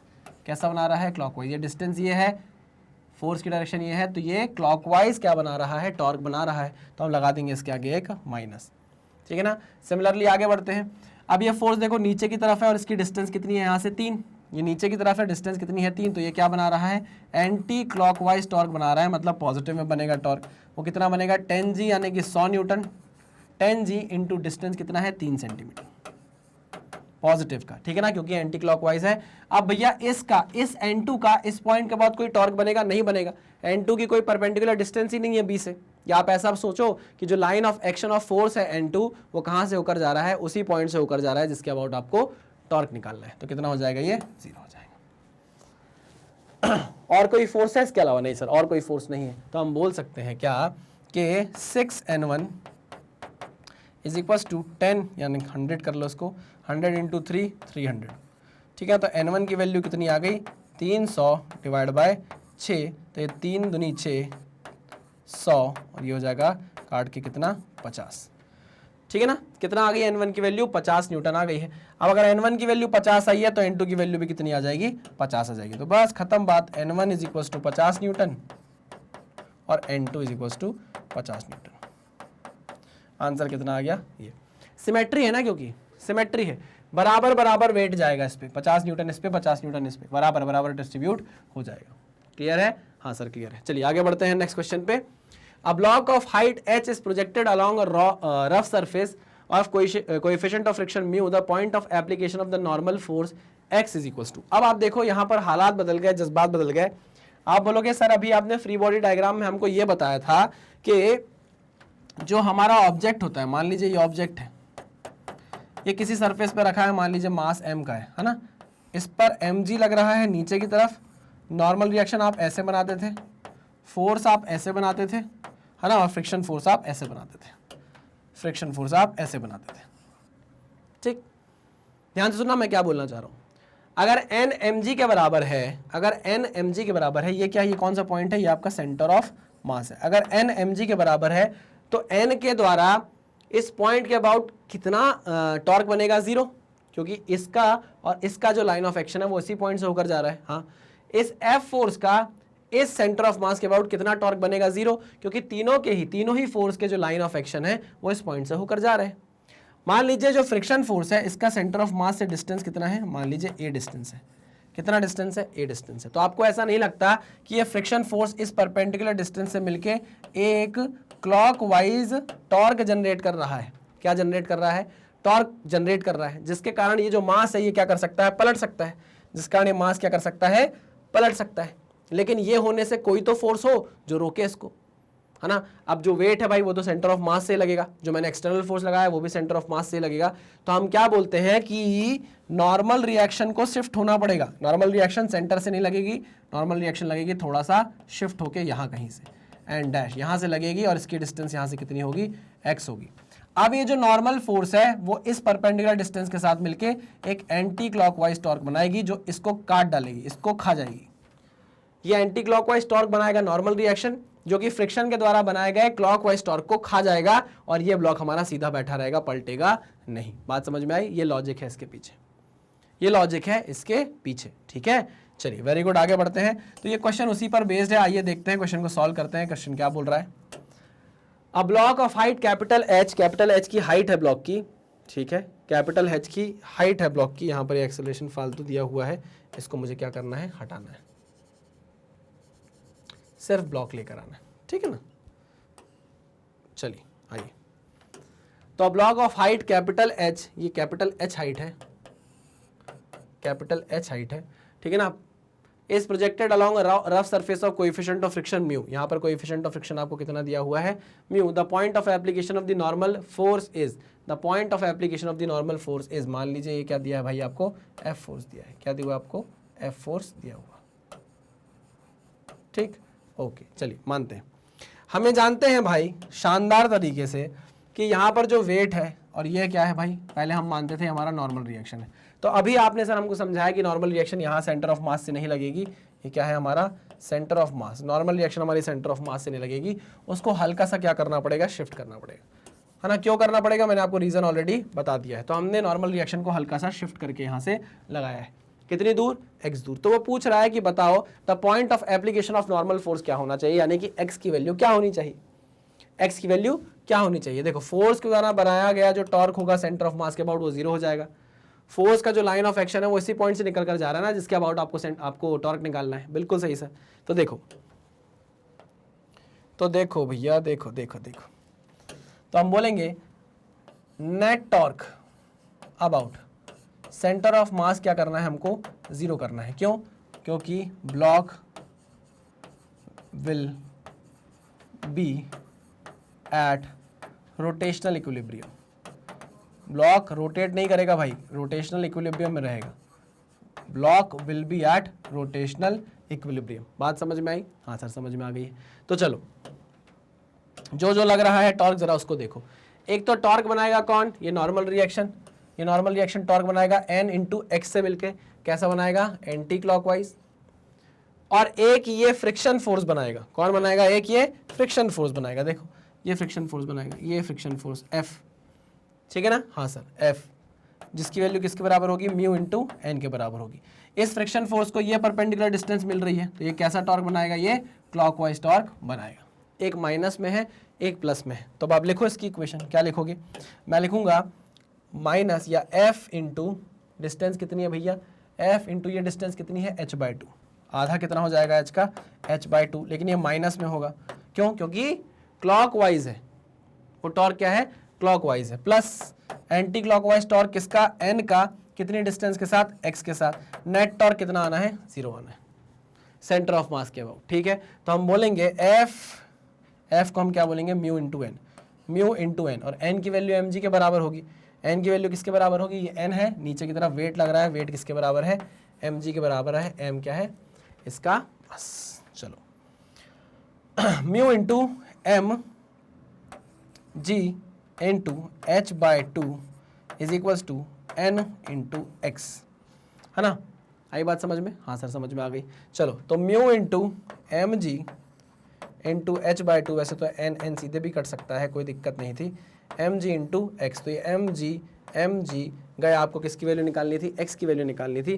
तो x की वैल्यू कितनी आ गई, म्यू इंटू h/2। x की वैल्यू कितनी आ गई, म्यू इंटू h/2। देखो है क्या कोई ऑप्शन, म्यू इंटू h/2।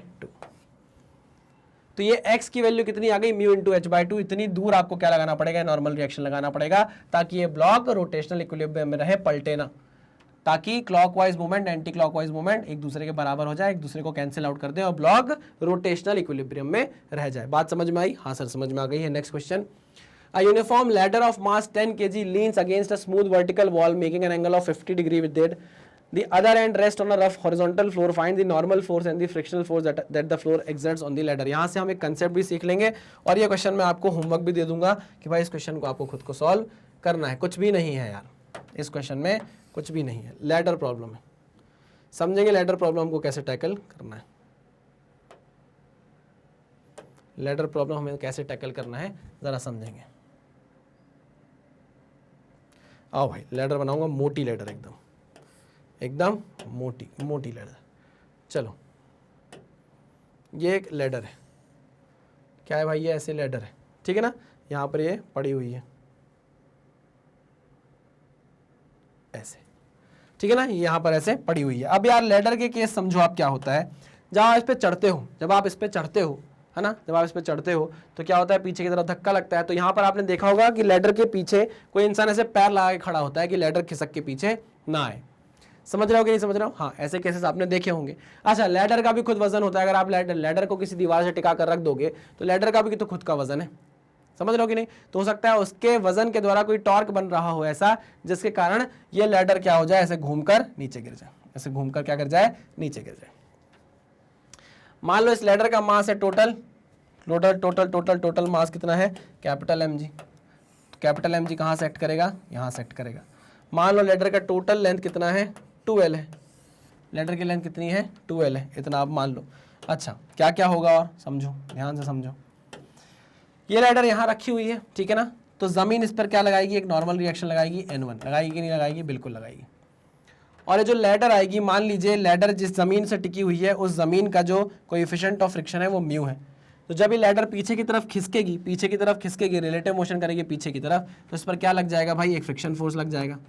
क्या लगेगा, एक फ्रिक्शन फोर्स लग जाएगा। बात समझे कि नहीं समझे? हाँ सर, ये फ्रिक्शन फोर्स लग जाएगा F is equals to mu N का। समझते हो कि नहीं? म्यू इंटू N1 का क्या लग जाएगा, म्यू इंटू N1 का फ्रिक्शन फोर्स लग जाएगा। ऐसा मान लो या ऐसा मान लो कि सीधे सीधे फ्रिक्शन फोर्स लगेगा, बस इतना मान लो। क्या लग जाएगा, एक फ्रिक्शन फोर्स आगे की तरफ लग जाएगा क्योंकि लैडर पीछे की तरफ आएगी। और दीवार पे तो यहाँ भी है लैडर, ये देखो यहाँ दीवार से लगकर खड़ी हुई है, दीवार से लगकर खड़ी हुई है। तो क्या होगा, अरे भैया ये दीवार अगर स्मूथ है, मान लो क्वेश्चन को टफ बनाने के लिए इस पर भी फ्रिक्शन दे सकता है भाई, तो कोई दिक्कत वाली नहीं बात नहीं है, फ्रिक्शन की डायरेक्शन लिख लेना। अब ये वॉल क्या है, स्मूथ है, तो ये वॉल भी क्या करेगी भाई, इस लैडर पर क्या लगाएगी, एक नॉर्मल रिएक्शन लगाएगी। क्या लगाएगी, नॉर्मल रिएक्शन लगाएगी N2। बात समझ में आई? हाँ सर समझ में आ गई। एक फोर्स, एक नॉर्मल रिएक्शन हो गया आपका N1, एक हो गया आपका ये फ्रिक्शन फोर्स, एक हो गया आपका ये फोर्स N2, ठीक है ना, और एक हो गया इस लैडर का खुद का वजन mg। कुछ नहीं करना है, अब आपको क्या करना है, F net is equal to 0 करना है और tau net is equal to 0 करना है। क्या करना है, tau net is equal to 0 करना है, बस खत्म बात। किसी भी पॉइंट के about tau net is equal to 0, किसी भी पॉइंट के अबाउट आपको क्या करना है, 0 कर देना है, आपका आंसर निकल कर आ जाएगा। क्या पूछ रहा है आपसे, find the normal force and the frictional force that the floor exerts, ठीक है ना, फ्रिक्शनल फोर्स। इसका आंसर बी आता है, इसका आंसर क्या आएगा भाई, बी आएगा। चेक करिएगा, क्वेश्चन सॉल्व करने की कोशिश करिएगा, कुछ भी नहीं करना है, मैं आपको सिर्फ एक बार इक्वेशन लिखकर बता देता हूं। F net is equal to 0, तो देखो ऊपर की तरफ लग रहा है N1, नीचे की तरफ लग रहा है mg, तो N1 is equal to mg, एक इक्वेशन ये बनेगी आपकी, ठीक है ना। और एक इक्वेशन आप देखो, f x डायरेक्शन में लग रहा है f, और ये लग रहा है नेगेटिव x डायरेक्शन में, तो हम बोलेंगे f is equal to N2। एक इक्वेशन ये आ जाएगी आपके पास, ठीक है ना। और तीसरी इक्वेशन आप ये बना लेना, किसी भी पॉइंट के बाद, अगर ये पॉइंट A है, ये पॉइंट B है और ये पॉइंट C है मान लीजिए, तो किसी भी पॉइंट के अबाउट आप क्या कर सकते हो, नेट टॉर्क 0 कर देते हो। मैंने बोला भाई A के अबाउट क्या कर दो, नेट टॉर्क 0 कर दो, नेट टॉर्क 0 कर दो। तो आप एक mg का टॉर्क बनाओगे इंटू ये डिस्टेंस, mg इंटू ये डिस्टेंस, ठीक है ना। मान लीजिए d1 डिस्टेंस है, तो mg into D, mg into D, ये कैसा बनाओगे आप, ये क्लॉकवाइज मूवमेंट बने, क्लॉकवाइज टॉर्क बनेगा, तो कितना हो जाएगा, नेगेटिव, ठीक है। दूसरा कौन सा फोर्स है, ये दोनों फोर्स के कारण तो कोई टॉर्क नहीं बन पाएगा क्योंकि आपको इसी पॉइंट के अबाउट निकालना है। एक बचेगा आपका N2, ठीक है ना, तो N2 इंटू डिस्टेंस, N2 के पास भाई N2 का लाइन ऑफ एक्शन ये है ना, और इसकी यहाँ से डिस्टेंस कितनी होगी, इसकी डिस्टेंस कितनी होगी, ये टोटल लेंथ, देखो ये टोटल लेंथ दिख रही है आपको, ये टोटल लेंथ दिख रही है, हाँ कि ना, ये टोटल लेंथ इंटू, अगर मान लीजिए थीटा आपको दिया हुआ है, थीटा, ठीक है, कितना हो जाएगा, ये total length into sine theta, 2l sine theta, ठीक है ना, ये कितना हो जाएगा, 2l साइन थीटा। और ये किस डायरेक्शन में होगा, इस डायरेक्शन में, ये कैसा है, एंटी क्लॉकवाइज, तो आप इसको क्या कर दोगे, पॉजिटिव। अच्छा, डी की वैल्यू भी आप निकाल सकते हो, ये सेंटर पे लग रहा है, तो ये डिस्टेंस कितनी होगी, l, कितनी होगी ये, l, ठीक है। अगर ये थीटा है तो ये थीटा है, तो ये हो जाएगा l cos थीटा, ये कितना हो जाएगा, d1 की, d की वैल्यू कितनी आ जाएगी, l cos थीटा, तो minus mg l cos theta plus N2 into 2 times of l sine theta, ठीक है ना। क्लियर है, एक ये फोर्स और एक वो फोर्स, और इसको आपको कर देना है 0, इससे आप सारी वैल्यूज फाइंड आउट कर सकते हो, खत्म। इस तरीके से इन क्वेश्चंस को सॉल्व किया जा सकता है। मेरी बात समझे कि नहीं समझे, बिल्कुल समझ गया सर, चलो आगे बढ़ते हैं। अच्छा, next question, the radius of gyration of a solid sphere of radius r about it's tangent is, solid sphere चाहिए हमें, क्या चाहिए, सॉलिड स्फीयर। अच्छा, ये सॉलिड स्फीयर है क्या, नहीं सर ये सॉलिड स्फीयर तो नहीं है, अब है, अब है, अब है, अब है, अब है नहीं कर रहा हूं मैं, बोल रहा हूं अब है, अब है, अब है, अब है, अब,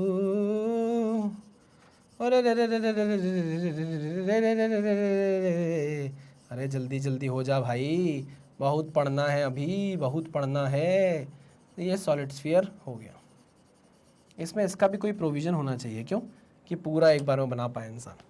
हाँ भाई आ जाओ, लाल कलर लेते हैं, रेडियस क्योंकि हमको बोला है कितना, r, कैपिटल R, रेडियस हमको बोला है कितना, capital R. Okay, radius of gyration of a solid sphere of radius capital R about the tangent is, about the tangent is, tangent के अबाउट। देखो टेंजेंट क्या होगा भाई, मान लीजिए हमको जो सेंटर ऑफ मास, हमको जो मोमेंट ऑफ इनर्शिया पता है सॉलिड स्फीयर का, वो उस एक्सिस के अबाउट पता है जो इसके सेंटर ऑफ मास से होकर जाती है। तो मैं एक्सिस बना रहा हूँ, ये वाली एक्सिस अंदर जाती हुई। अब वो बना नहीं सकता तो मैं उसको इस तरीके से दिखाऊंगा। किस तरीके से, डॉटेड लाइन से। ये देखो इस तरीके से दिखाऊंगा, देखना है, ये देखो। अरे रे रे रे रे, बहुत मोचा बेचा, इतना मोचा थोड़ा चाहिए ना मुझे, इतना मोजा थोड़ी ना चाहिए, चाहिए मुझे इतना मोजा। चलो ये देखो, ये है वो एक्सेस। कैसी एक्सेस है, ये अंदर जाते हुए भाई, है ना। ये कैसी एक्सेस है, अंदर जाते हुए। तो मुझे पता है सेंटर ऑफ मास के अबाउट जो मोमेंट ऑफ इनर्शिया होता है सॉलिड स्फीयर का, वो होता है 2/5 mr², जिसमें ये m क्या है, mass of the solid sphere है। लेकिन मुझे इस एक्सिस के अबाउट नहीं चाहिए भाई, मुझे बोला है इसके पैरेलल बताओ, टेंजेंट हो जो सॉलिड स्फीयर के, क्या हो भाई, जो टेंजेंट हो। ठीक है ना, मुझे इस एक्सिस के अबाउट चाहिए मोमेंट ऑफ इनर्शिया। अरे भाई मैंने बोला इस एक्सिस का नाम रख दो आप एल। क्या रख दो, एल या टी। चलो टी। तो मुझसे मोमेंट ऑफ इनर्शिया पूछा है टी के अबाउट, है ना, पता ही नहीं है। ये नहीं पूछा आपसे, तो पूछा है रेडियस ऑफ जाइरेशन, लेकिन उसके लिए चाहिए आपको टी के अबाउट मोमेंट ऑफ इनर्शिया।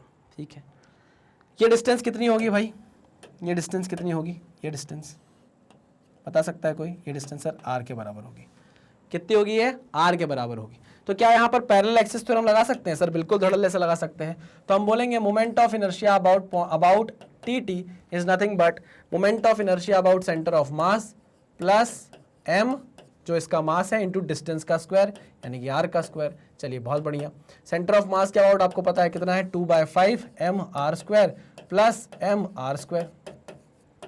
ये कितना हो जाएगा, 5 और 2 7, 7mr², 7mr²/5, 7mr²/5। तो आपको पता चल गया कि टी के अबाउट मोमेंट ऑफ इनर्शिया कितना आएगा, 7/5 mr²। लो भाई, तो आपको टी के अबाउट मोमेंट ऑफ इनर्शिया पता चल गया। लेकिन आपको तो रेडियस ऑफ जाइरेशन निकालना है। वो क्या होता है, k = √i। किस i के अबाउट, किस एक्सिस के अबाउट आपको i चाहिए, टी के अबाउट। तो i टी अपॉन m। चलो तो √i कितना आया है, 7/5 capital M r² divide by capital M, मास से मास कट गया, कितना आएगा भाई, √7/5 और r बाहर निकल आएगा। ठीक है ना, r बाहर निकल आएगा तो आंसर कितना होगा आपका ए। ठीक है, क्लियर है, बड़ा आसान सा क्वेश्चन था, कुछ भी नहीं था इस क्वेश्चन में। आइए प्रीवियस ईयर क्वेश्चंस पे चलते हैं। AIPMT 2009 का एक क्वेश्चन है आपकी आंखों के सामने। If F is the force acting on a particle having position vector r vector and tau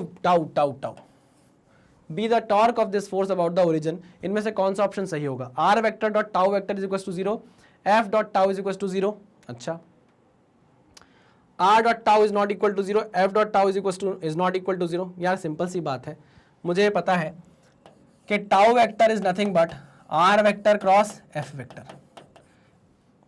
आई मेरी बात समझ में। इसका मतलब ये है कि टाउ वेक्टर जो है, क्योंकि मैंने पढ़ा हुआ है यार, मैंने क्रॉस प्रोडक्ट पढ़ा है, इसका मतलब ये है कि जो टाउ वेक्टर है it is perpendicular to r vector, and जो टाउ वेक्टर है it is perpendicular to f vector, it is perpendicular to f vector. अगर दो वेक्टर परपेंडिकुलर हैं तो इनका डॉट प्रोडक्ट क्या आता है, उनका डॉट प्रोडक्ट क्या आता है, 0 आता है। उनका डॉट प्रोडक्ट क्या आता है, 0 आता है। अगर ये ऑप्शन है तो बस सही है। r vector dot tau vector is equal to 0 बिल्कुल है, and f vector dot tau vector is equal to 0, तो आंसर हो जाएगा आपका ए। ठीक है, कम्यूटेटिव होता है भाई, r डॉट टाउ बोलो या टाउ डॉट r बोलो, एक ही बात है। चलो आगे बढ़ते हैं। Next, find the torque about the origin when a force of, अच्छा ये नीट 2020 का क्वेश्चन है भाई। Find the torque about the origin when a force of 3j cap, force का वेक्टर दिया हुआ है आपको 3j cap, okay, acts on a particle होस पोजीशन वेक्टर, r वेक्टर आपको दिया हुआ है 2k cap.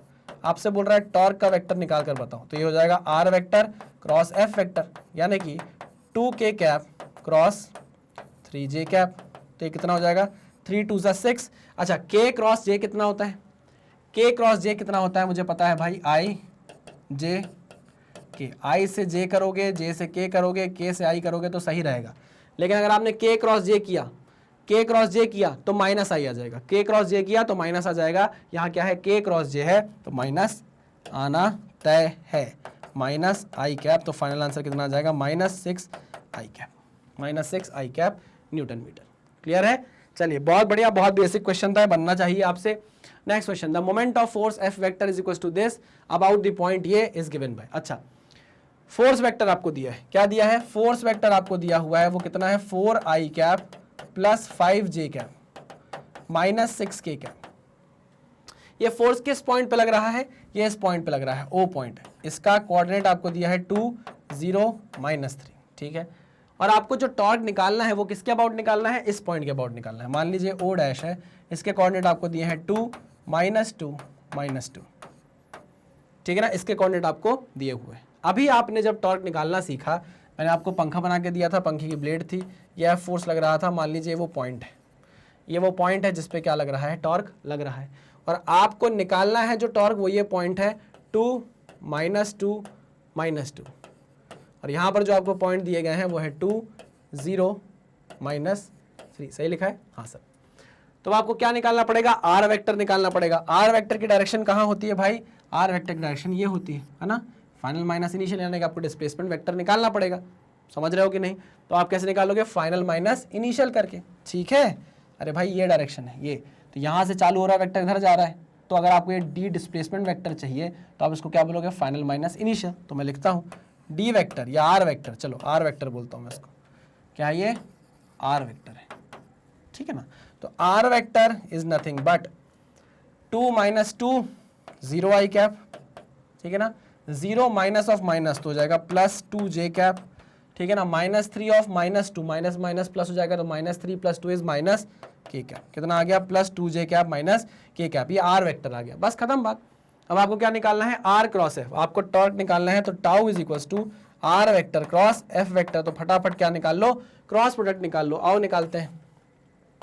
Are vector cross F vector is nothing but I cap minus J cap K cap.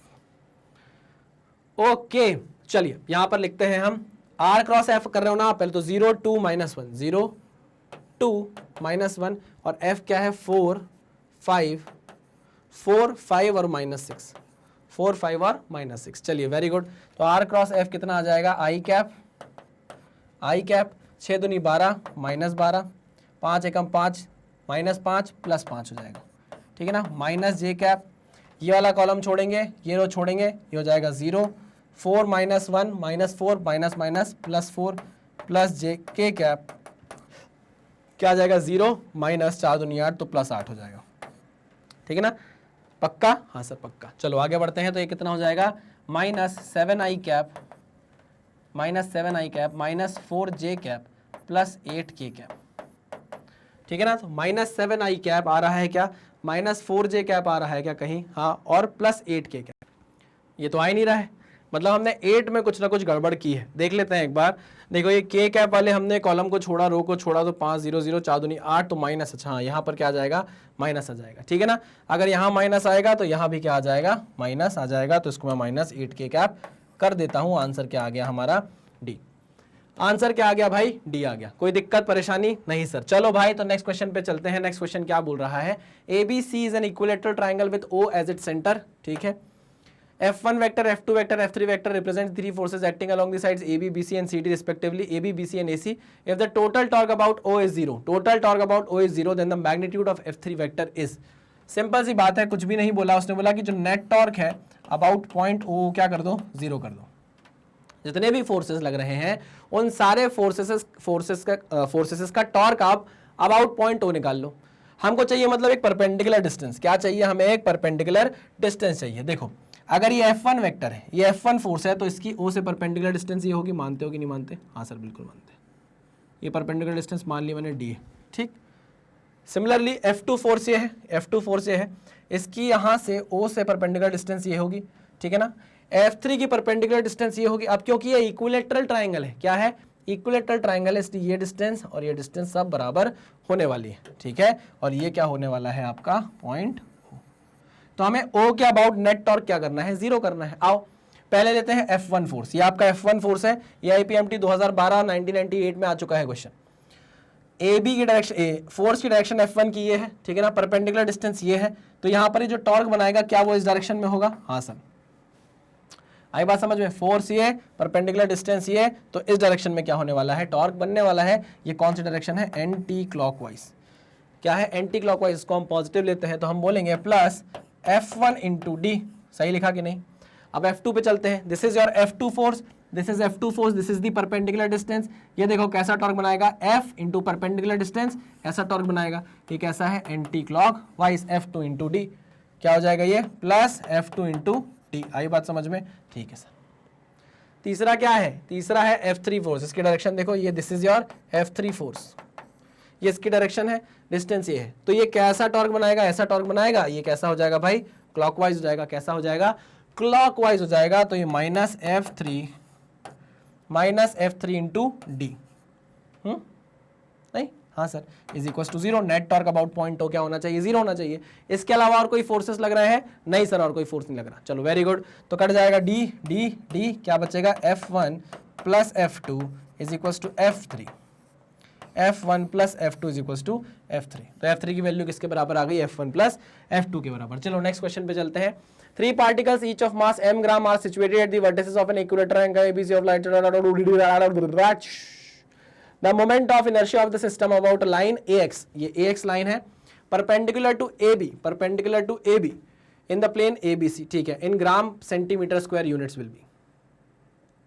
इस एक्सिस के अबाउट मोमेंट ऑफ इनर्शिया निकालना है, ठीक है ना। इस एक्सिस के अबाउट मोमेंट ऑफ इनर्शिया निकालना है। कितने मासेस हैं, 3 मासेस हैं, ठीक है ना। लेकिन एक बात आप ध्यान से देखो, एक मास यहाँ बैठा हुआ है m, एक मास यहाँ बैठा हुआ है m, और एक मास यहाँ बैठा हुआ है m। 3 मास बैठे हुए हैं, ऐसे बैठे हैं, ठीक है ना। ये जो AX एक्सिस है वो खुद एक मास से तो पास हो रही है अपने आप। देखो आप, एक एक्सिस जो AX एक्सिस है ये एक मास से तो अपने आप पास हो रही है। तो इस मास का तो कुछ मोमेंट ऑफ इनर्शिया नहीं बनने वाला, क्योंकि कोई परपेंडिकुलर डिस्टेंस ही नहीं है। अच्छा, ठीक है ठीक है ठीक है। इस मास का बनेगा क्या, हाँ इस मास का बनेगा, बिल्कुल बनेगा। कितनी दूर है भाई, L डिस्टेंस दूर है, ठीक है। तो इसका मोमेंट ऑफ इनर्शिया क्या बनने वाला है, ML स्क्वायर बनने वाला है कि नहीं, M इंटू L स्क्वायर, ठीक है सर बिल्कुल। इसका क्या बनेगा, इस मास का क्या मोमेंट ऑफ इनर्शिया बनेगा, ये मास इंटू डिस्टेंस कितनी है। अब देखो ये L है, ये 60 है, ये 30 है, ये 60 हो गया, ये 30 हो गया, तो ये कितना हो जाएगा, L sin 30। कितना हो जाएगा, L sin 30 हो जाएगा कि नहीं हो जाएगा, बिल्कुल हो जाएगा। चलो तो हम यहाँ बोल सकते हैं, ध्यान से देखो, प्लस M डिस्टेंस कितनी है, L sin 30 का होल स्क्वायर, L sin 30 का होल स्क्वायर, 30 का होल स्क्वायर, ML स्क्वायर ना बाबा, ठीक है ओके सर। तो ये हो जाएगा ML स्क्वायर प्लस M, अंदर क्या हो जाएगा, sin 30 इज 1/2, तो L/2 का होल स्क्वायर कितना हो गया, ML square plus ML square by 4, ML square plus ML square by 4। तो ये कितना हो जाएगा, 4 + 1 5 ML square by 4, 5 ML square by 4, 5 ML square by 4 कितना आ गया, 5 ML स्क्वायर बाय 4। क्लियर, आगे बढ़े नेक्स्ट क्वेश्चन पे। नेक्स्ट क्वेश्चन में चलते हैं। A light rod of length L, a light rod जिसका कोई मास नहीं होगा, a light rod of length L, ठीक है, has 2 masses M1 and M2। एक M1 मास है इस साइड और एक M2 मास है इस side. M1 and M2 attach to its 2 ends, 2 ends पे क्या है, अटैच्ड है। The moment of inertia of the system about an axis perpendicular to the rod and passing through the centre of mass. Actual में ये axis होना चाहिए, ये भी हो जाए, ये भी हो जाए, ठीक है। सेंटर ऑफ मास से पास होनी चाहिए और लेंथ की क्या होनी चाहिए, परपेंडिकुलर होनी चाहिए, ठीक है। तो हमसे पूछ रहा है कि अगर ये सेंटर ऑफ मास है आपका, अगर ये आपका सेंटर ऑफ मास है, ये पॉइंट, अरे यार दूसरे कलर से बता दूं, ये पॉइंट अगर आपका सेंटर ऑफ मास है तो इसके अबाउट आपको क्या चाहिए, टोटल मोमेंट ऑफ इनर्शिया चाहिए इस दोनों मासेस के द्वारा, ठीक है भाई। अब मुझे क्या पता भाई ये कितनी दूर है, मुझे क्या पता कि ये कितनी दूर है, क्या है ये जो सेंटर ऑफ मास है यहाँ से कितनी दूर है, पता है आपको, क्या नहीं पता। मुझे इसको निकालने का तरीका पता है कि अगर ये डिस्टेंस r1 है और इस मास से सेंटर ऑफ मास की डिस्टेंस अगर r2 है, तो हाँ मेरे पास एक फॉर्मूला है जो मैंने सीखा था सर, और वो फॉर्मूला क्या था, देखिए अगर मुझे r1 निकालना है तो मैं उस मास को उठाऊंगा m2, टोटल डिस्टेंस है L divided by total mass है m1 प्लस m2, ठीक है ओके। ऐसे ही मैं उठाऊंगा दूसरी डिस्टेंस r2, वो इस मास से है, तो मैं इस मास को उठाऊंगा, क्या लिखूंगा, m1 into total distance upon m1 plus m2। ये वैल्यू आ गई किसकी, r1 और r2 की। ये क्यों निकाली मैंने, क्योंकि इस मास का जो मोमेंट ऑफ इनर्शिया होगा इस एक्सिस के अबाउट वो क्या होगा, टोटल निकाल रहा हूं मैं ना, I x बोल देता हूं, x या y बोल देता हूं, ये वाई वाई एक्सिस है, मान लो क्या है ये वाई वाई एक्सिस है। तो total moment of inertia about Y Y axis क्या होगी, m1 इंटू r1 का स्क्वायर, m1 इंटू r1 का square plus m2 into r2 का स्क्वायर। मानते हो कि नहीं मानते? हाँ सर मानते हैं। अब ऐसा नहीं कि इस साइड है तो उसको माइनस लिख दिया, वो उस साइड है तो प्लस लिख दिया, ना ना ना ना, ऐसे ही लिखना है। अच्छा, r1 r2 की वैल्यू आप निकाल चुके हो? बिल्कुल निकाल चुके हैं। तो चलो m1 r1 की वैल्यू क्या है, r1 की वैल्यू है m2 l upon m1 plus m2 का whole square plus m2 r2 की वैल्यू कितनी है, m1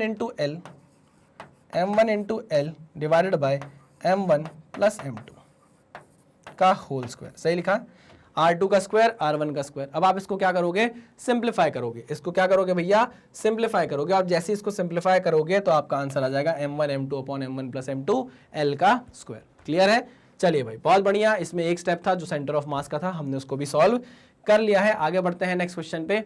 the moment of inertia of a thin uniform rod of mass m and length l about an axis passing through its midst. अरे यार ये question भाई आपको खुद करना पड़ेगा, बहुत बेसिक क्वेश्चन है। क्वेश्चन में कुछ भी नहीं है, बहुत बेसिक क्वेश्चन है, ये तो आपको बन जाएगा। नेक्स्ट क्वेश्चन पे चलते हैं। 4 identical thin rods each of mass m and length l form a square frame. ये अच्छा क्वेश्चन है, ये बढ़िया क्वेश्चन है गुरु ये बढ़िया क्वेश्चन है।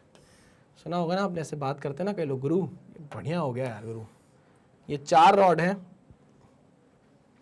4 रॉड को जोड़ के क्या बना लिया गुरु स्क्वायर बना लिया गुरु। 4 रॉड को जोड़कर क्या बना लिया गुरु, स्क्वायर बना लिया गुरु। गुरु। चलो इसको थोड़ा छोटा कर लें गुरु, ये परफेक्ट हो गया गुरु। ठीक है ना, ऐसे 4 रॉड को मिलाकर क्या बना लिया है, स्क्वायर बना लिया। आइडेंटिकल थिन रॉड्स है of mass m and length l, mass m and length l, mass m and length l। मैं एक की लेंथ लिख दे रहा हूं, l लेंथ है और मास m है। एक रॉड का मास m है, इसका भी m है, इसका भी m है, इसका भी m है, लेंथ चारों l ही रहने वाली क्योंकि स्क्वायर फ्रेम बना है। Moment of inertia of this frame about an axis through the centre of the square and perpendicular to its plane. अच्छा, मतलब यहां कहीं से अगर ये पॉइंट O है, ये पॉइंट O है, तो ये है आपकी एक्सिस जो परपेंडिकुलर टू द प्लेन है और सेंटर ऑफ मास से जा रही है, सेंटर ऑफ द स्क्वायर से जा रही है और परपेंडिकुलर टू द प्लेन है। आपको इस एक्सिस के अबाउट क्या निकालना है, मोमेंट ऑफ इनर्शिया निकालना है। समझे कि नहीं समझे? हाँ सर समझ गए। हमको पता किसके बारे में, हमको पता किसके बारे में है मोमेंट ऑफ इनर्शिया। हमको मोमेंट ऑफ इनर्शिया पता है इस रॉड के सेंटर से, यहां से पता है हमको, इस रॉड के सेंटर से। मान लीजिए ये पॉइंट O है, नहीं O नहीं, ये पॉइंट मान लीजिए C है, तो हमको यहां से ये इस एक्सिस के अबाउट मोमेंट ऑफ इनर्शिया पता है इस रॉड के सेंटर से मोमेंट ऑफ इनर्शिया हमें पता है जो कि perpendicular to the length axis है। अरे ये जो एक्सिस है वो इस रॉड के परपेंडिकुलर है और इसके सेंटर ऑफ मास से होकर जा रही है। ये एक्सिस कितना होगा भाई इसका मोमेंट ऑफ इनर्शिया, इसका मोमेंट ऑफ इनर्शिया होगा ml स्क्वायर बाय 12। कितना होगा, ml स्क्वायर बाय 12। ठीक है, इस रॉड का इस एक्सिस के अबाउट मोमेंट ऑफ इनर्शिया कितना होगा, इस एक्सिस के अबाउट। देखो हमको इस रॉड का इस एक्सिस के अबाउट मोमेंट ऑफ इनर्शिया पता था, मैं बोल रहा हूं इसी रॉड का इस एक्सिस के अबाउट मोमेंट ऑफ इनर्शिया कितना होगा, इसी रॉड का इस एक्सिस के अबाउट मोमेंट ऑफ इनर्शिया कितना होगा। तो देखो ना यार, ये सेंटर पे है, मतलब कितनी दूर है, l/2 डिस्टेंस दूर है। मानते हो कि नहीं? तो पैरेलल एक्सिस थ्योरम लगा के हम इस रॉड का इस एक्सिस के अबाउट मोमेंट ऑफ इनर्शिया नहीं निकाल सकते? बिल्कुल निकाल सकते हैं। तो मैं इसको रॉड 1 बोल देता हूं। क्या बोल देता हूं? इसको रॉड 1 बोल देता हूं। तो हम निकाल रहे हैं moment of inertia of rod 1 about O। ठीक है ना, कैसे निकलेगा? ये निकलेगा moment of inertia of rod 1, moment of inertia of rod 1 about C plus mass कितना है m, डिस्टेंस कितना है l/2 का होल स्क्वायर। निकल आया? अरे बहुत आसानी से। कितना है भाई, ये कितना है, ml square by 12, ml square by 12 plus ml square by 4। ठीक है ना, ये आ गया कितना, 12, ये हो गया ml स्क्वायर, ये हो गया 4 तिया 12, 3ml स्क्वायर, ये कितना हो गया, 3 और 1 4, 4 से 3 के 4 तिया 12, तो ml square by 3, ml square by 3। ये आ गया क्या, ये आ गया इस रॉड का, इस एक रॉड का मोमेंट ऑफ इनर्शिया इस एक्सिस के अबाउट, इस एक्सिस के अबाउट। अब ऐसी कितनी रॉड है, 3 रॉड और है, देखो ना 1 2 3 4, टोटल कितनी रॉड है, 4 रॉड है। एक का आपने निकाल लिया, आपको 4 का चाहिए, तो आप क्या करोगे, इसको 4 से मल्टीप्लाई कर दोगे। किससे मल्टीप्लाई कर दोगे, 4 से मल्टीप्लाई कर दोगे। तो लिखूंगा मैं moment of inertia of all 4 rod, all 4 rod about what, about O is nothing but 4 times of ml square by 3, 4 ml square by 3, 4 ml square by 3, 4 ml square by 3। ओहो nice, very good. आगे बढ़ें, आगे बढ़ते हैं। चलो भाई next question, ये question होने वाला है लास्ट क्वेश्चन हमारा। A thin rod of length L and mass m is bent, a thin rod of length L and mass m is bent at its midpoint into 2 halves so that the angle between them is 90 degree. The moment of inertia of the bent rod about an axis passing to the bending point and perpendicular to the plane defined by the 2 halves of the rod. अच्छा, a thin rod of length L and mass m is bent at the midpoint. अच्छा, जो बोला है वही करेंगे। पहले आपके पास एक रॉड है, ये रॉड है लंबी L लेंथ की और मास m की, इसको बेंड करके एल शेप का बना दिया है। क्या कर दिया, इसे बेंड किया है और एल शेप का बना दिया। किस शेप का बना दिया, ऐसे एल शेप का बना दिया। ठीक है ना, ओके सर, ठीक है, ओके ओके ओके। इसको थोड़ा शिफ्ट करके हम पीछे ले जाएं, इसको भी हम शिफ्ट करके थोड़ा सा पीछे ले जाते हैं। क्यों, क्योंकि हम इसको थोड़ा लंबा कर पाएंगे। ठीक है ना, पहले रॉड ऐसी थी, इस रॉड की लेंथ कितनी है भाई, इस रॉड की टोटल लेंथ आपको दे दी गई है एल, इस रॉड की टोटल लेंथ आपको L दे दी गई है और टोटल मास कितना दिया हुआ है, कैपिटल M। इसको क्या किया भाई, इसके मिड पॉइंट से ऐसे बेंड कर दिया, इसके मिड पॉइंट से इसको ऐसे बेंड कर दिया। तो अब लेंथ कितनी बची, लेंथ बची L/2, क्योंकि मिड पॉइंट से बेंड किया है। ये भी लेंथ कितनी बची, L/2, ये लेंथ भी कितनी बची, L/2, ये लेंथ भी कितनी बची, L/2। अच्छा, मास कितना हुआ भाई, भैया बीच से मोड़ा है तो आधा मास इधर चला गया होगा, आधा मास इधर चला गया होगा, तो मास कितना हो गया इस रॉड का, m/2, और इस रॉड का मास कितना हो गया, m/2। ठीक, वो बोल रहा है the moment of inertia of the bend rod about an axis passing through the bending point. आपने जिस पॉइंट से बेंड किया था, आपने जिस पॉइंट से बेंड किया है उस पॉइंट के अबाउट आपको मोमेंट ऑफ इनर्शिया पता करना है। मान लीजिए पॉइंट O है, तो आपको moment of inertia about point O चाहिए। कैसे निकालेंगे, कैसे निकालेंगे, मुझे इतना पता है, क्या पता है, मुझे इतना पता है कि इस रॉड का जो सेंटर से मोमेंट ऑफ इनर्शिया होगा यहाँ से, वो कितना होगा, इसको मैं नाम दे दूँ A। तो मैं जानता हूँ मोमेंट ऑफ इनर्शिया A से, A एक्सिस से, ये एक्सिस ऑफ रोटेशन है, इससे कितना होगा ml square by 12, ml square by 12। m की वैल्यू कितनी है, m/2 है, l की l/2 है। नहीं आई बात समझ में, नहीं सर, मैं सिंपल फॉर्मूला लिख रहा हूँ, ml स्क्वायर बाय 12 ये होता है ना। और अगर मैं इसमें पैरेलल एक्सिस थ्योरम लगा के इस पॉइंट पर मैं मोमेंट ऑफ इनर्शिया अगर इस रॉड का, फर्स्ट रॉड का, इसको A रॉड बोल देता हूँ, तो अगर मैं मोमेंट ऑफ इनर्शिया निकालूं, यहाँ लिखता हूँ ना यार मैं, अगर मैं मोमेंट ऑफ इनर्शिया निकालूं A रॉड का अबाउट O, A रॉड का अबाउट O निकालूं पैरेलल एक्सिस थ्योरम लगा के, तो वो आएगा कितना भाई, इतना तो सबको पता है कि वो आता है ml स्क्वायर बाय 3।